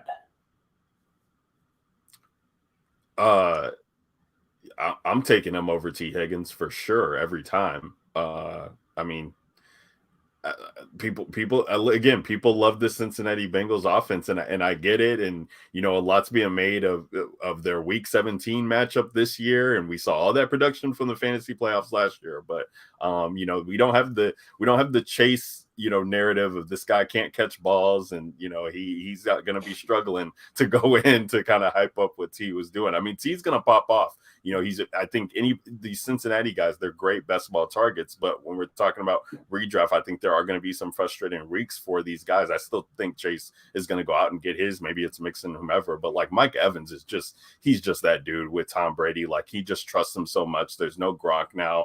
Russell Gage is banged up. Chris Godwin, for what we know, is banged up, although it looks like he's going to be playing week 1, but we still don't know that for sure. And Mike Evans, it's like clockwork. He's already dealing with soft tissue injuries with the hamstring as usual. But I just love what his upside is in this offense, and we've seen it for 2 years now. So that's why I'm willing to go with T. But I also see the latter part of this question, and I would not take Tyreek Hill is the people being out on him just because it's Tua. Like I think he's going to explode in Miami. So I'm still willing to give Tyreek Hill some shots. We're taking Mike Evans over T. Higgins. Like, yeah, it's just a. Like I love T. Higgins. I got T. Higgins as a top 12 wide receiver too. Like, so this isn't like a knock against T. Higgins, but there's been too much made about some of the pass catchers that have been brought into Tampa, and like I'm not all that concerned. I'm not concerned about. Go ahead and say it, Kev. Russell Gage. Go ahead and say it. No, I like Julio. Russell Gage. Like I've been big on Russell Gage. He's been a great value. Now hopefully he's not, we're not looking at any like serious injury with him, getting hurt today. I haven't checked that update yet on if he was anything serious or anything like that. But I like Russell Gage at cost. Like I think Russell Gage is a great, incredible value, right? But I think and then you have Chris Godwin, who everybody is now drafting. I would put Chris Godwin as an overvalue in that range because of where he's going. And wow, 1, he's coming off the ACL. 2, he's probably not going to be ready week 1. He's probably not going to be ready week 2. Like it very well could still be October before we see Chris Godwin. And I don't think there's a reason for them to rush him along. And I think people overtook of what the report was of, he's not being placed on PUP. That doesn't mean anything. All they said was the reason they didn't put him on PUP was so he could run some, so they could utilize him, do some one-on-one stuff and everything else, or some of the stuff you can't do when you're on PUP. And that was it. And they said they were just hopeful that he'd be ready for week 1. I don't think he's going to be ready for week 1 because when this injury happened. But everybody's drafting him like he's that guy. And I don't think he's going to be. And at best, you're probably looking at least the second half of the season, probably before he looks like Chris Godwin. So all that being said, like stars align for Mike Evans to see a big bump in touchdowns. The guy's a walking double-digit touchdown every single year. I mean, that's just what he does. He's going to get 1,000 yards. He gets that every single year. And so I like T. Higgins a lot, but in the argument, like Mike Evans' touchdown upside is ridiculously high, like much higher than what T. Higgins has with Jamar Chase and the other pass catchers there. Like Mike Evans is the alpha in that offense, where T. Higgins is battling with Jamar Chase and Tyler Boyd. Still love T. Higgins. Like I said, I have a top 12 wide receiver, just not over Mike Evans. Right. Yeah, I agree. Pick 3. It's good to see some of these old names starting to pop back into the chat. Anthony joining us. Third pick in a 12-team PPR. Cup or Jefferson? Who you guys rolling with? It's just Jefferson for me. Yeah, I have just Jefferson JJ one. For me too. Yeah. Both are great picks, right? Like it's really splitting hairs between the two of them. Both are there incredible picks, but it's Justin Jefferson for me. So yeah. Right. And I love Justin Jefferson is my one too. I love him. I have futures on him to be offensive player of the year. I mean, I think the offense is going to be great with Kevin O'Connell.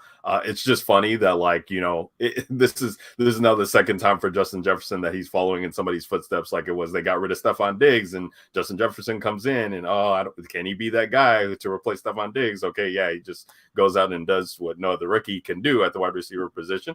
And then now it's that Kevin O'Connell's now at Minnesota, and it's like, oh, can you do what Cooper Kupp did, with them? I think it's sky's the limit. I think that, Kirk Cousins is loving the new regime. And I think Kirk Cousins, back to quarterback, I think he's an undervalued target if we can get, some action behind him with Justin Jefferson exceeding, if we can get Thielen healthy, Irv Smith back, Dalvin Cook going top, like all these pieces are being talked about except for Cousins. And this dude has been consistent with the production that he's put up. And, if we can get, we're 30 touchdowns, he's been doing that before without Kevin O'Connell. Like if we get him close to 40, like wheels up this year for him. So I think the Minnesota offense is very interesting. Yeah, Jefferson's my wide receiver 1 as well. So I really like being in that top 4. I want, if I can get one of those top 2 running backs, one of those top 2 wide receivers, that's a spot that I really like drafting from. Would you trade Ertz and Sutton or Thielen for Waller in full PPR? So Ertz plus Sutton or Thielen. Absolutely not. Waller hasn't practiced yet, has he? Has Waller even started practicing yet? I didn't see anything today, but I haven't seen any report. Yeah, as of yesterday, he has not practiced since July 30th. Yeah. So for a player that's had some injury concerns, especially last year and everything else, and this one, no, I wouldn't on this either. Like I want ETN, Mike Williams, and Cortland Sutton.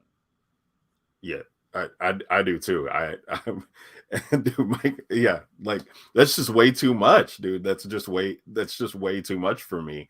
Now I want to know, like Justin, like are we just talking about like a redraft keeper league here, or like is the dynasty? Like what are we talking about here? But regardless, like look what you're giving up. I mean, Cortland Sutton might be that dude. I know you guys had a fun debate with Debro on here. The Cortland Sutton Jerry Jeudy debate that's going to be going on until freaking the season's over. It's going to be a fun one.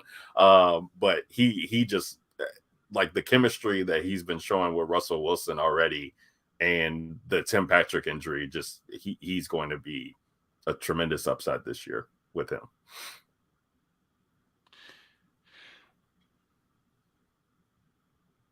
Luke Payne.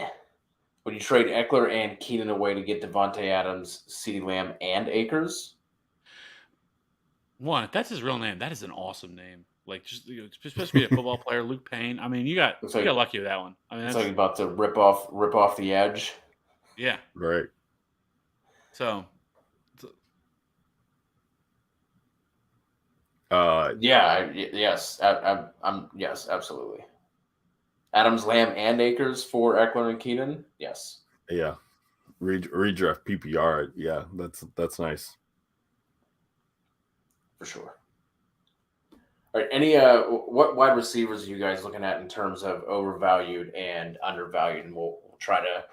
I don't think that there's a ton to talk about when it comes to tight ends. So wide receivers, Kev, what do you got?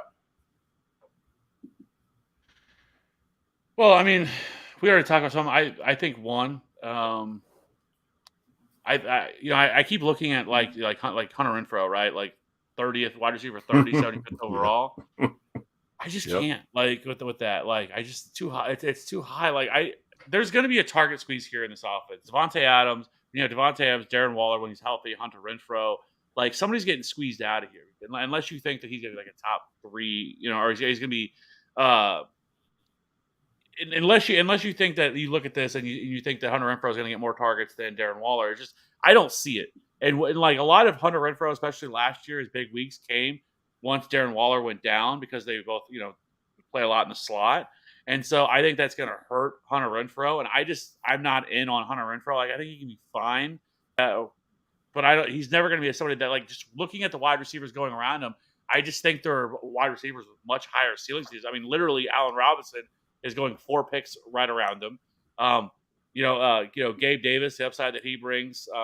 Michael Thomas is going around there, but no, we're out on Michael Thomas here, but I am anyways. I know other people aren't, and Michael Thomas's ADP is skyrocketing. It is skyrocketed up a full round, and it's going to continue to skyrocket up with Michael Thomas. But guys like Elijah Moore, Juju are all going kind of in that similar range. Amon-Ra St. Brown, Marquise Brown, Darnell Mooney, all those guys, Jerry Jeudy, are going in that range with Hunter Renfrow. And no, he has no business being there, in my opinion. I think Hunter Renfrow's fine. I think he can be kind of like a wide receiver 4, I guess, whatever, on a given week. But I just don't think he has much of a ceiling unless injuries come.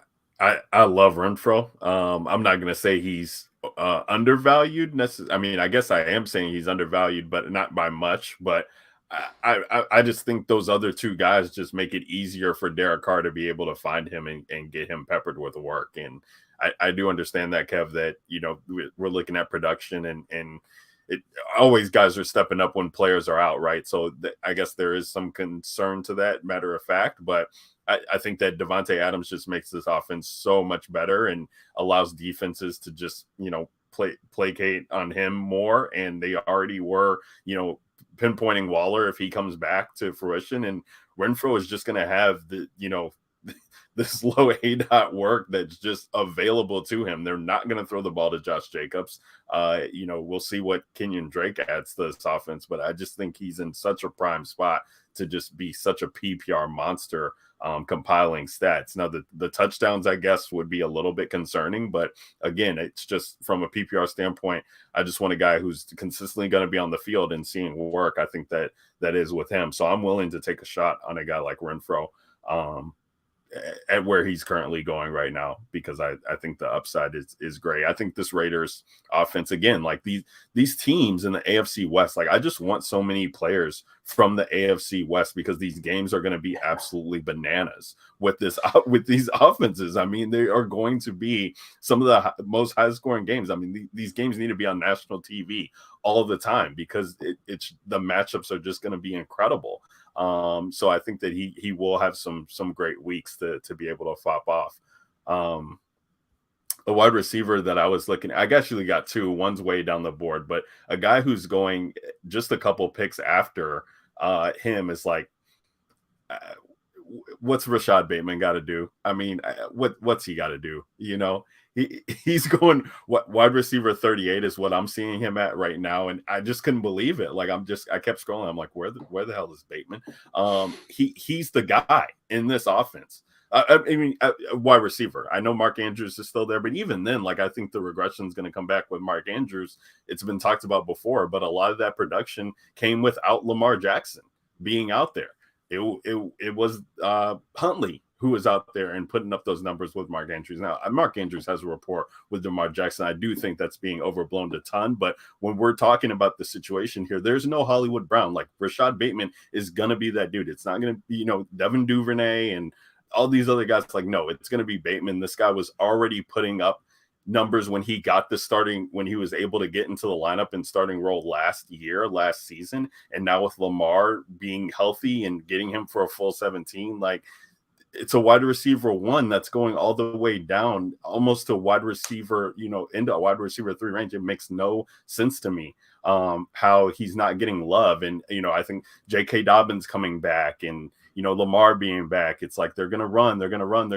But like, no, they were trying to focus on Lamar's passing before he got hurt last year. And so that's just going to get more upside, I think, for Bateman there. I don't know why he's going in this range. Wide receiver 27 on Underdog. Still on Underdog. Bateman's still undervalued for you there?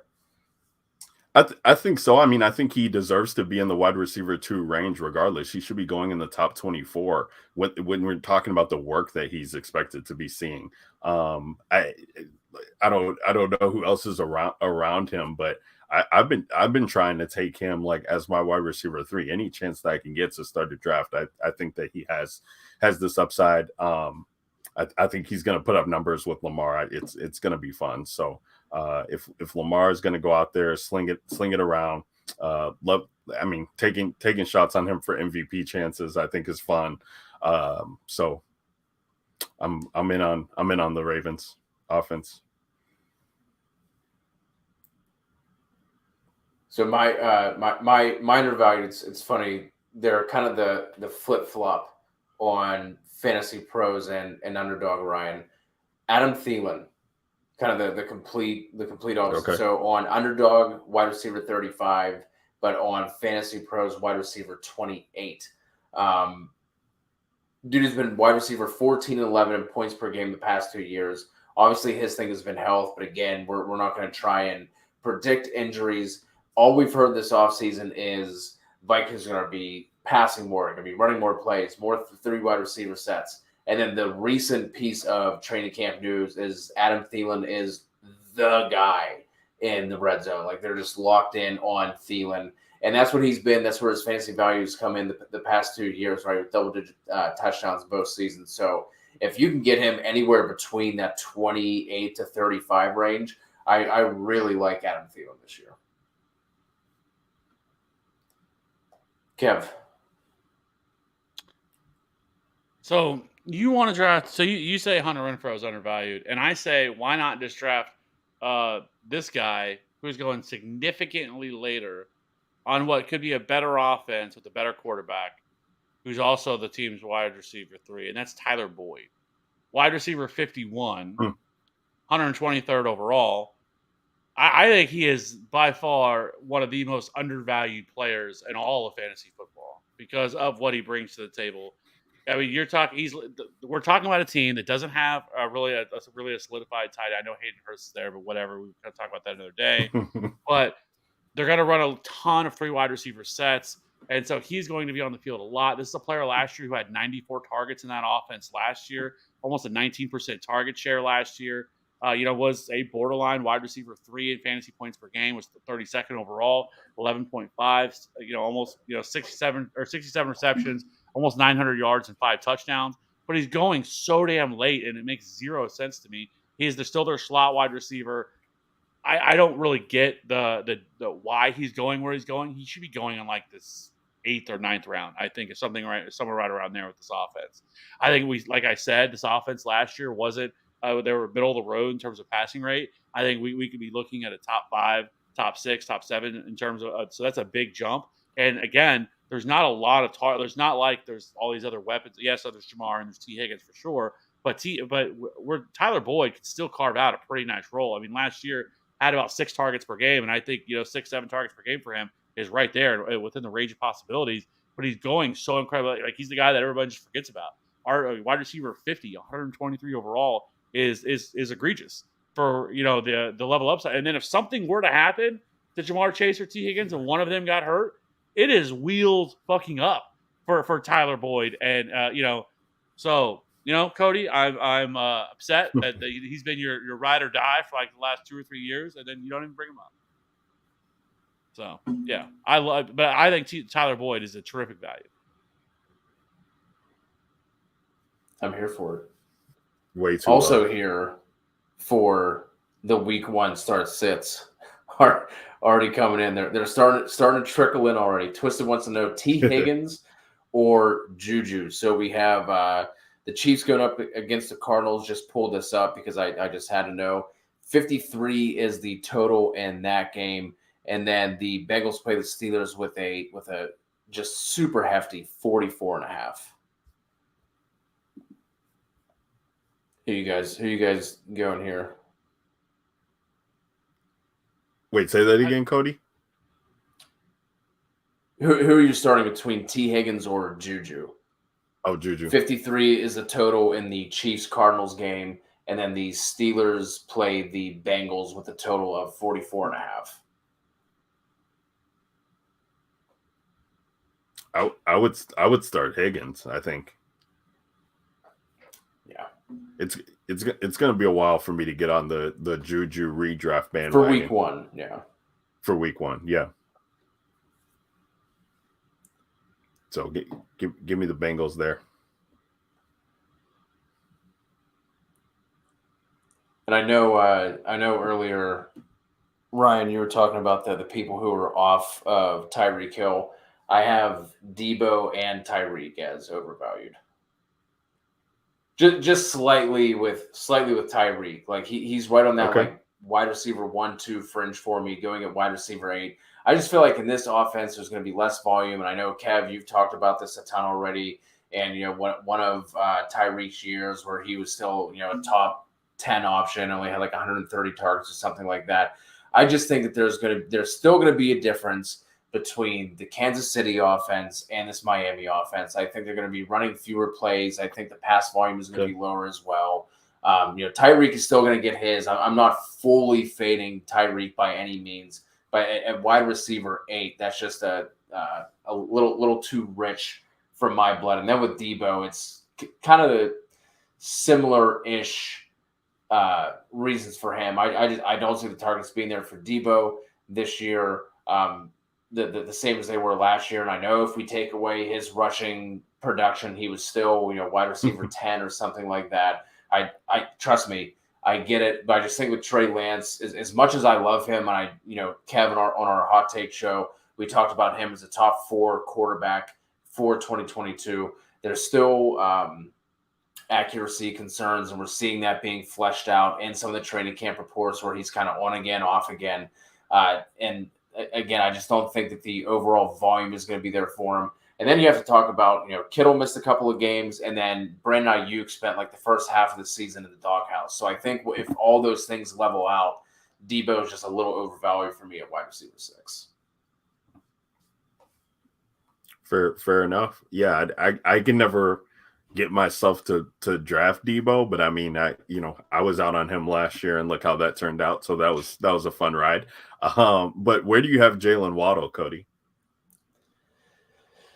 I think I have him like mid to back end. Like I have both of them in like that mid wide receiver 2 range. Like Tyreek like at the top of wide receiver 2, and then Jalen Waddle like the bottom wide receiver 2. Okay. Yeah, I mean, so two is good enough to keep them both at the wide receiver 2 range for you. You just can't see the upside there with Hill getting bumping him up a little bit, because that's He's what gonna does have it his for weeks me for sure.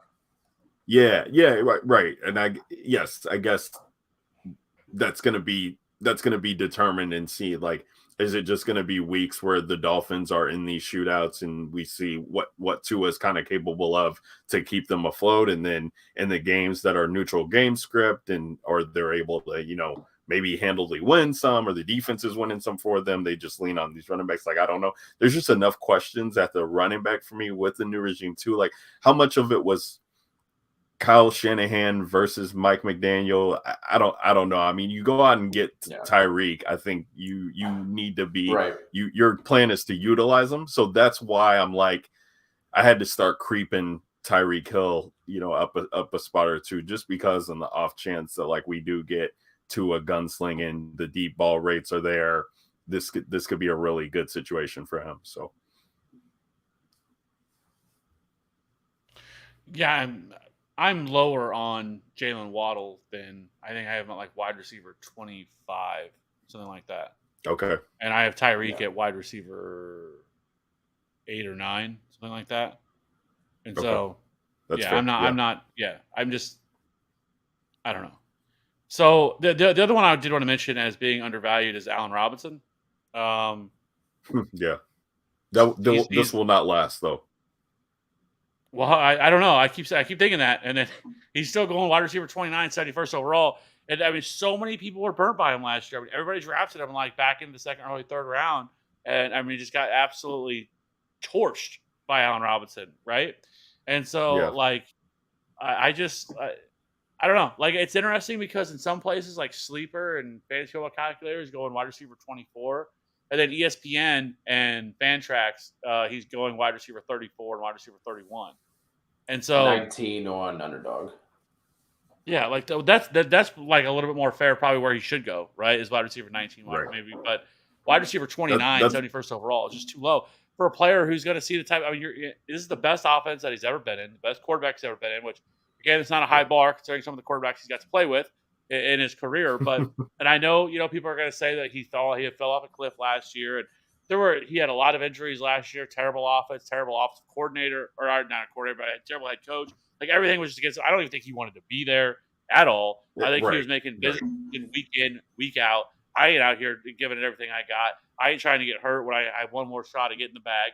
He got it, went to LA, so I love Allen Robinson. He's going way too low. And I mean, we see it every year. I mean, it's not out of the range of possibilities that Cooper Kupp and Allen Robinson both finish as wide receiver 1s this year. Not crazy, and there's nothing hot take about that. It's definitely in the range of possibility. Dude, look at what Robert Woods was doing before he went down with injury. Like, I mean, Matthew Stafford was able to keep these dudes afloat. And I think that for me, when it was drafting best ball early, it was kind of like, do I want to take a shot on A-Rob? I mean, you're talking about a Chicago Bears guy here, so he left a sour taste in my mouth more so than anything. But, thinking that they were going to, OBJ was still out there, and there were still talks earlier on in the offseason that they could possibly be bringing him back in, and then you start getting closer to training camp. He's not brought back in. Okay, so like Allen Robinson is just like probably going to be set in his ways to just be that Robert Woods role. And like 1,000%, Kev, like this dude, you're not an Allen Robinson type of receiver and just fall off the cliff like that. Like, I just don't believe that. Like, he was going out there running empty routes, not being looked at, not getting the ball. Like, we know Justin Fields was struggling, love him, but was struggling with the offense. Matt Nagy was there. The offensive line sucked. Like, he was just going out there and just like doing his thing. Hey, I got a contract here. I'm gonna collect this paycheck. I don't need to bust my ass for this team. And people want to throw that out as like lack of production, but it's like, yo, this team wasn't putting up numbers for wide receiver. I mean, Darnell Mooney was going on balling, but it was clear that just whatever it was, Justin Fields liked that side of the field more. Justin Fields trusted Darnell more, whatever the case may be. Like, he was looking at one target and going to them. He was not opening up, reading the field, didn't have time to be able to read the field. So that kind of took Allen Robinson out of it, and out of wanting to play there, I think. And he just was ready for something new. So this is a prime example of somebody who goes to a new situation and just ends up balling out. And I mean, just as much as he likes to be there with Matthew Stafford, like, Matthew Stafford's going to love having a guy like Allen Robinson to be able to throw the ball to when Cooper Kupp's covered. So that's going to be fun regardless. Thoughts on Terry McLaurin, the definition of overvalued for the Fantasy Gurus podcast? I think he is a excellent wide receiver, but he's not in a great situation where, even like somebody like Michael Pittman last year, who, with Carson Wentz, was good, but like, I mean, I don't know. I just think the situation's not great. The quarterback situation is not great. And the wide receivers that are kind of in his range, I would probably rather, DJ Moore, Mike Williams should definitely be going higher than what he is. Brandon Cook should be going higher than what he is. I think Brandon Cooks and Mike Williams should both be going ahead of probably a Terry McLaurin and maybe, and even a DK Metcalf. And so I don't hate Terry McLaurin, and I think there's a range of of outcomes for him, but I think at best his range of outcomes is like a mid-round or a middle wide receiver 2, which I guess is kind of where he's going. But I also think there's a potential where he's like a low end wide receiver 3. There's a lot more weapons there in Washington as well, right? I mean, it was like Michael Pittman really last year, and really not a whole lot else outside of obviously Jonathan Taylor. But in terms of the pass catchers, there really wasn't anything else. Here, you have Jahan Dotson, you have Curtis Samuel. There's a lot more pass catchers here in this offense than what Michael Pittman had in that same situation. So. I mean, Dotson, I think, could be nice maybe he'll have an impact to make something happen because they don't have much else. But I do think this offense is still going to go through Terry. You're looking at Logan Thomas still banged up and what have you, and just if Antonio Gibson's not going to be utilized, like they got to utilize somebody. And I do think that for whatever it was worth, like Carson Wentz, Michael Pittman, Carson Wentz when he was with Philly, like he does tend to find a favorite target that he can lean on and make something of it because he just goes in DGAF mode and just tries to get it up there. So, and Terry, I guess, is used to that because his quarterbacks have been trying to do that. So I think it would be fair. I don't think it's overvalued or undervalued necessarily. And I think it's just how you start your drafts. Like, I would hate to have F1 as my number 1 wide receiver. Like, that would make me a little bit concerned. But if I start wide receiver heavy and I'm able to kind of get him as a 2 or 3, I think I could feel a little bit more confident in that approach. Okay, so let me ask you this, because these are all the kind of guys that are going right in his range. Who would you rather have, Michael Pittman or Terry McLaurin? Pittman. Yeah. Deontay Johnson or Terry McLaurin? McLaurin. Man. I'm Deontay, but... Deontay by a smidge. Super close. Waddle or McLaurin? Whew. Now this one's tough for me because I love Tua. I think I would have to put Waddle over him. Okay. DJ Moore. DJ. I would put DJ over him too. Yeah. DK Metcalf. McLaurin. Yeah, McLaurin. See, I would rather have Metcalf. I think there's going to be some merits if you're drafting best ball to take Metcalf over McLaurin when you're on the clock, because I do think that Geno is good enough to put up some of those weeks that we saw him and Metcalf having that rapport. But it's going to be too frustrating, I think, for me in redraft formats to be able to trust him on a weekly basis. Yeah, you're never going to feel good putting that little checkbox beside Metcalf on a week-to-week basis. Right. It's so frustrating though, because I love DK Metcalf the player, but man, yeah, they just fire. Are they done with like their? Do you think there's any chance that they get Garoppolo in Seattle? I just don't, unless they release him. I can't see San Francisco trading him to Seattle. Yeah. Do you really want to see him? You know, and all this stuff. Like, right. I don't know. Like, I just can't see it happening. But at this point, there might be the point where, I mean, I don't know. Like, because I don't think they can go into the season with Jimmy Garoppolo on the roster. Like, I don't think you would want that. Because if Trey Lance struggles, then, you know, people are going to start calling for Jimmy, right? And people are going to say, oh, we got to get Jimmy Garoppolo back in here. Well, maybe that's why you keep him, though, Kev. Like, think about how many times they could have moved on from this dude, and like they still find their ways to compete in the postseason. Like, I think if it's a matter of, hey, we can still get to the postseason, the NFC is as wide open as it can get when you're talking about comparatively from the AFC. Like, they can make some noise. So if Trey Lance ain't cutting it, then just go to old Jimmy Faithful and hope that he can not make the bonehead plays to keep you in it. The good news is for Jimmy Garoppolo too, though, is the reason I think they could end up just cutting him is because he only has a $1.4 million dead cap. So you cut him and you're saving essentially almost $24 million against the cap by cutting him. Right. And so like it doesn't why hold it would be so much smarter to cut him and then to because then you can move that money over for next year. That's a lot of money you're talking about to be paying a backup quarterback. Yeah. And so I think they're going to try to trade him. I just don't think there's any like logical teams that are. People have said Cleveland. People keep saying Cleveland. Like Cleveland is not trading for Jimmy Garoppolo. Like they have done, like with everything that they have done now with all this stuff and all their drama they have going on. No shot they trade for Jimmy Garoppolo. And so where else does he go? Like he can't go to Carolina now. I've seen people talk about New York, but like I think they want to give Daniel Jones like one more opportunity.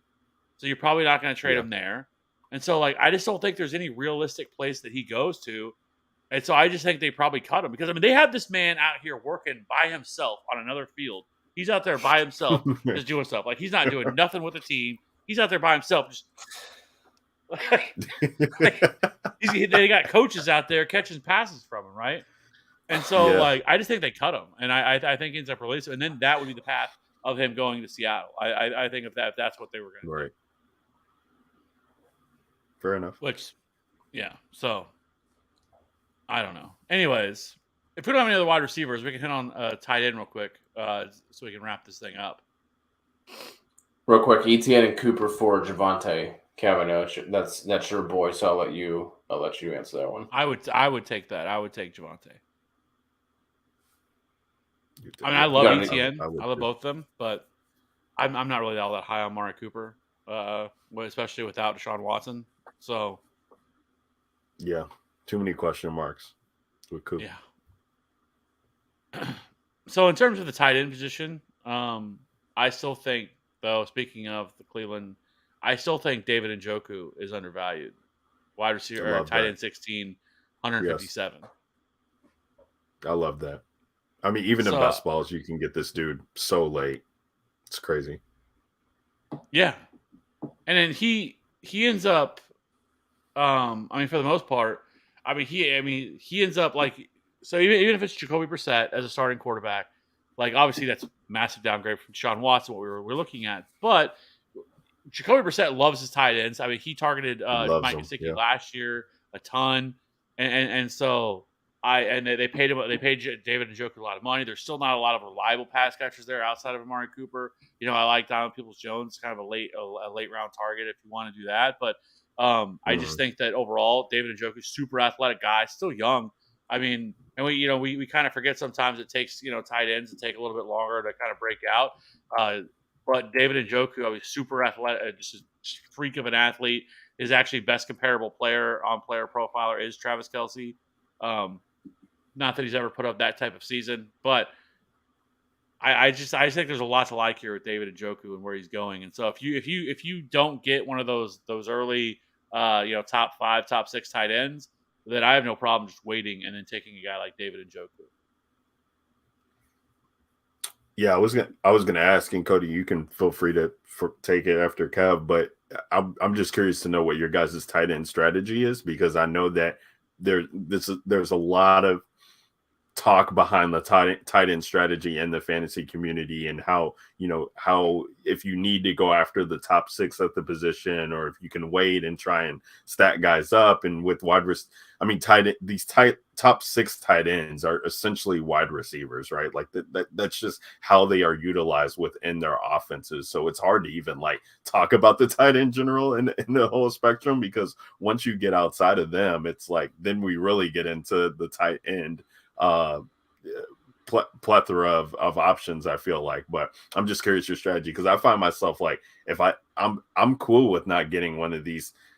I say top 6, but even Waller, I haven't been getting too much. But outside the top 5 guys, I'm cool with waiting and trying to position guys like Irv Smith and Cole Kmet and Njoku late, because I just think that after that drop off, we're gonna see some of these guys who are going outside the top 10.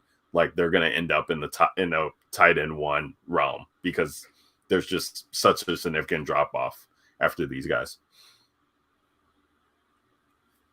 I think for me, it comes down to, because you could almost, and I think Cody, you talked about, I think it was last week we talked about this a little bit. I think you brought it up, that you can almost make an argument that Travis Kelce's being undervalued, because I mean he's going in the second round.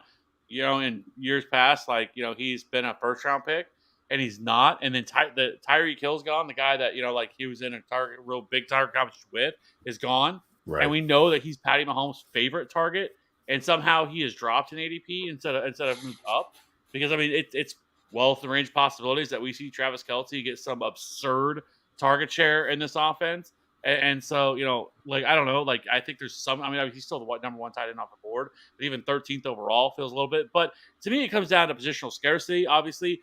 With these top 6, I think tight ends, maybe top 7, somewhere in that range.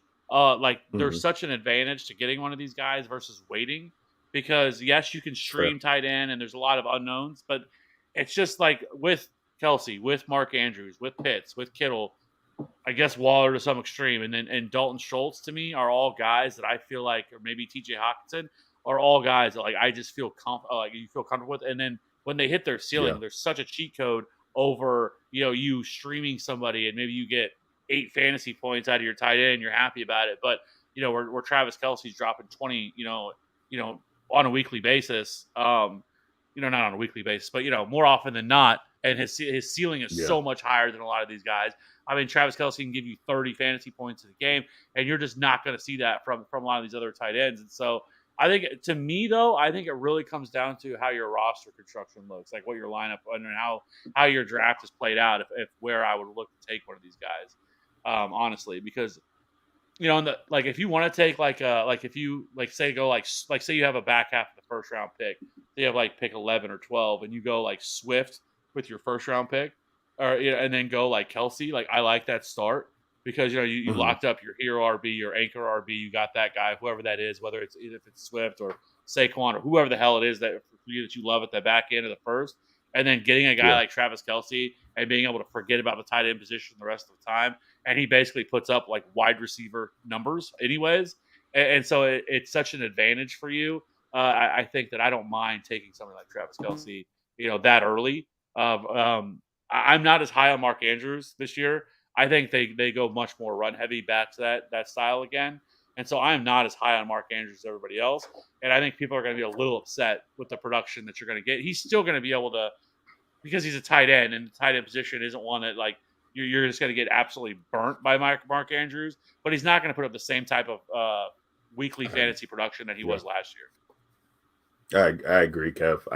I think, I mean, if I don't get I'm gonna go Kelsey or Kelsey, Pitts, Kittle, and potentially Waller if we can get some work on him before we start getting drafted. Like those are the 4 guys I want.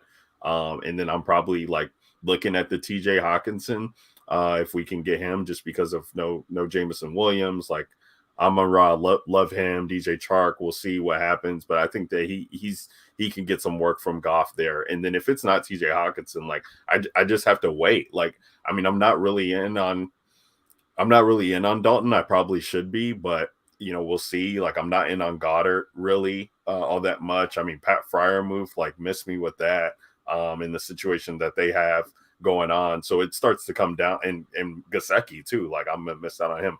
Ertz is the interesting one for me because of how it starts off for Arizona, like with the weapons there not being no DeAndre Hopkins and them trading for him, and just how they implemented him those last couple of games of the season when they got him. I think there could be some work there.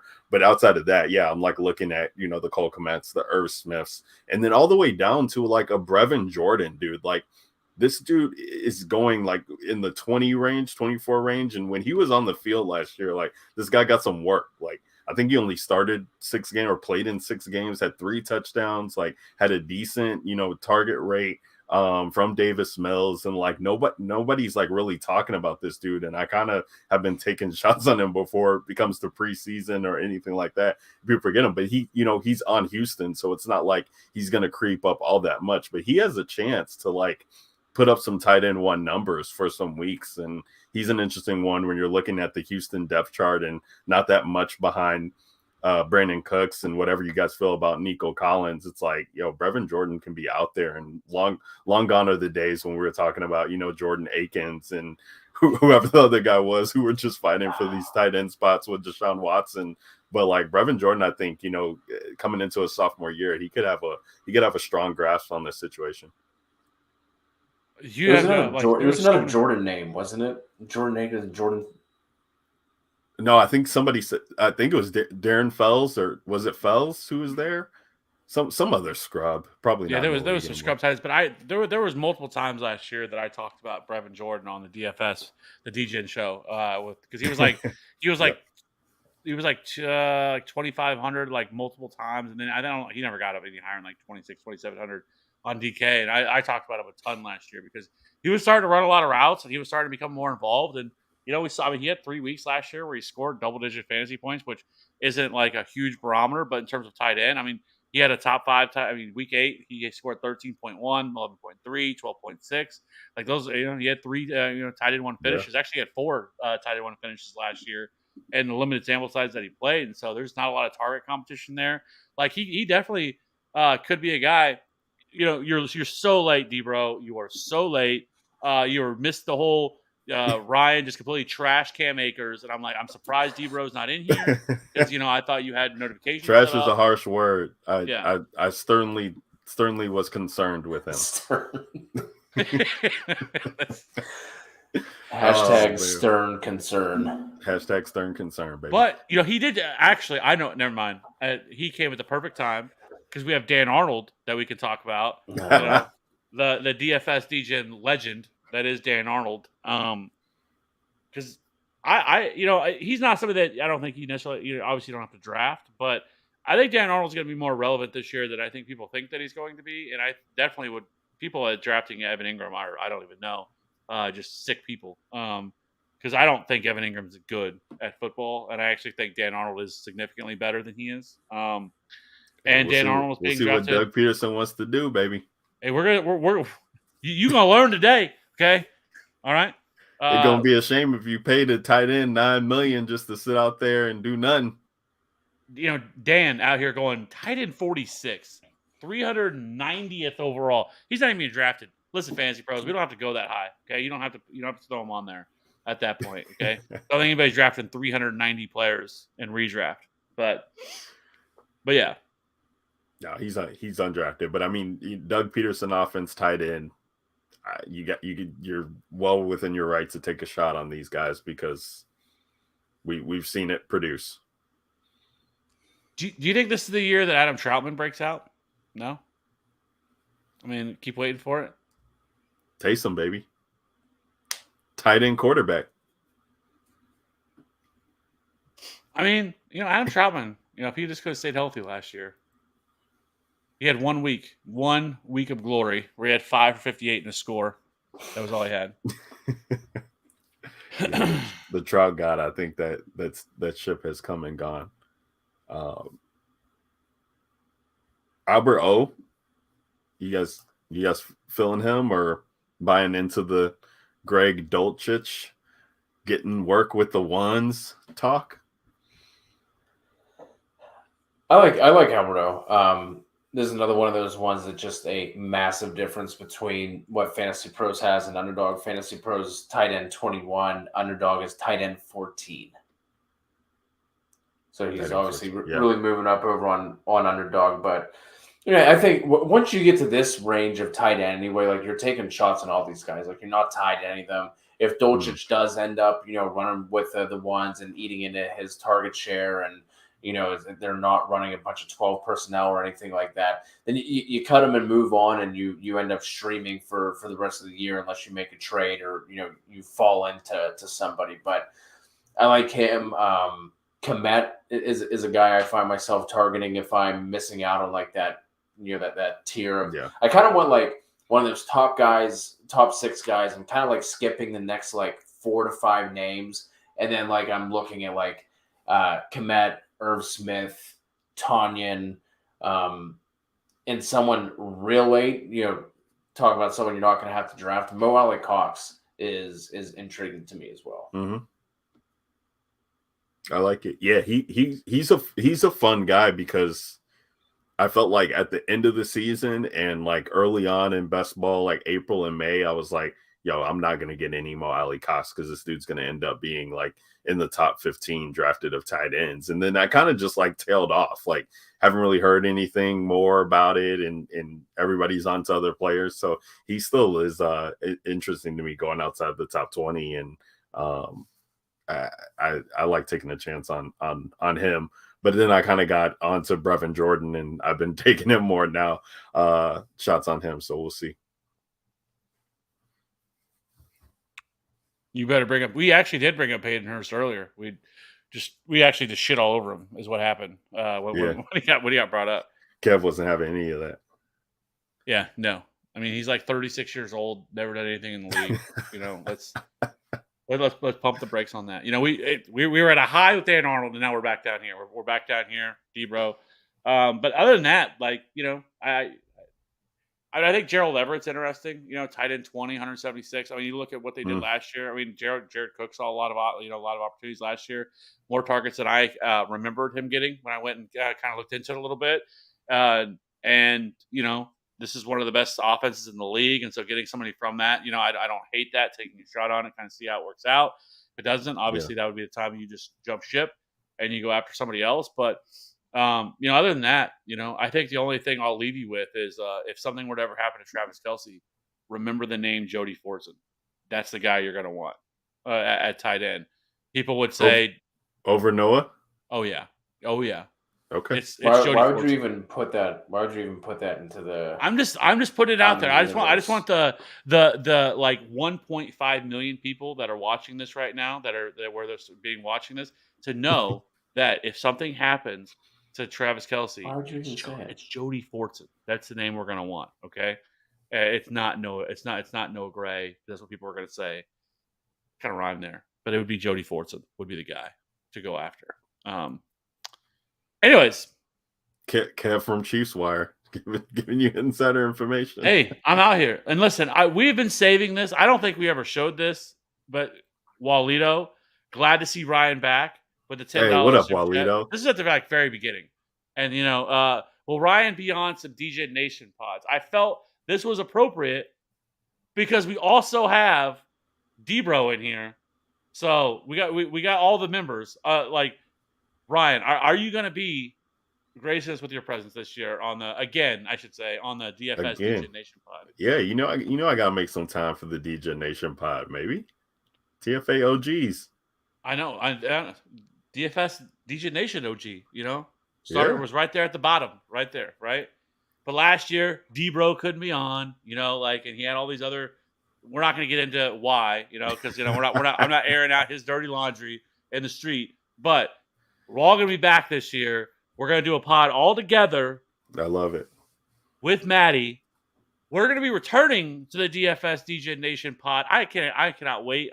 The first time I get to edit that pod and throw in the intro and the outro, that is legendary. The best intro in all of fantasy football, I might add. For the fantasy football, DFS, whatever, it's the best. But we will be returning, I believe, August 25th, I think is what we're shooting for to return. Woo. So, Maddie's out here. It's child season. Everybody's having babies and just pumping them out. Glad to see that. Ryan, you're one of you're jumping into the crew of Dad man. Life. So happy to see that for you. Happy to see that. We got the DJ Nation onesie coming in the mail soon, I heard. So I can't wait to have the baby rocking that. Yeah, I told you I'm gonna send you. I'm sending you guys a Mahomes onesie for sure. Because you really don't want to start the child off on that path of having to be a Bears or Steelers fan. Like, start them right. And you have Kansas City. You live in Kansas City. So it wouldn't be against it. Wouldn't be wrong. So, anyways, onesie's accepted. Yeah. So listen, season's almost here. We're like what? It's what? Is it a month from tomorrow that the season starts? Thursday night. A month away. Yep. Was that Bills Rams? Yeah, less than a month away. Or I guess day wise, a month away, 4 weeks away. Yeah, because I'm gonna be, and I'll be out there showdown week 1 Thursday night. Could you ask for a better showdown slate, Bills and Rams, than that? That is going to be amazing. Looking forward to that. So, Ryan, why don't you let everybody know where they can find you and what you got going on right now? Yeah, man, just at Ryan Alexander _W is the name. Got to get the underscore in there. Just rocking along, doing stuff for FanDuel. It's been fun, man. So we're get the season. We got the week 1 contests that are live right now, doing some preseason stuff on the channel as well. So it's been fun. You know how it is. I'm a DJ at heart, so always got to be talking about DFS when I can. Betting, all that is going to be fun. Got some other stuff that's rolling out before week 1 that's not announced yet, but just make sure you're catching us on the YouTube channel.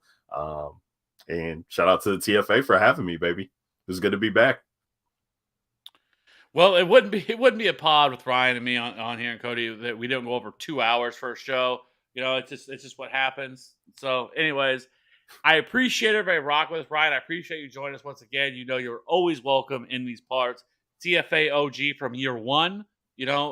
Since the beginning, you've been around. So happy to have you back always. You are family. And so, anyways, well, we will catch you. Enjoy all the preseason games this weekend. There's a ton of preseason games starting tomorrow. Chiefs Bears. The Chiefs are going to win by 1 million. But regardless of that, hopefully we get a Darnell Mooney to just field touchdown. That's all we need. So, oh yeah, we haven't heard one of those. We need it. We need it, Ryan. Actually, you close us out. You take us home, all right? And I'll hit the intro. You got this. Walito, put me on the spot, baby. Yo, you guys have been listening to the TFA podcast. You know what you can do. You can like and subscribe to the channel, get all this fire content as we always bring it to, and make sure you're getting in the Discord. The link is in the description. You already know what time it is. It's the TFA podcast. We're signing out for Cody Kutzer at C Kutzer FF. It's been a long time. At Fantasy Rap 13 is where you can find Kevin Still. The 13 is for Patty Mahomes. We know he's 13 seconds. That's what Kevin gets it done in. And me, your boy, at Ryan Alexander _W. Ryan Williams is where you can find me. We peace out of this. We'll catch you guys next time on the TFA channel. Get that money. Deuces.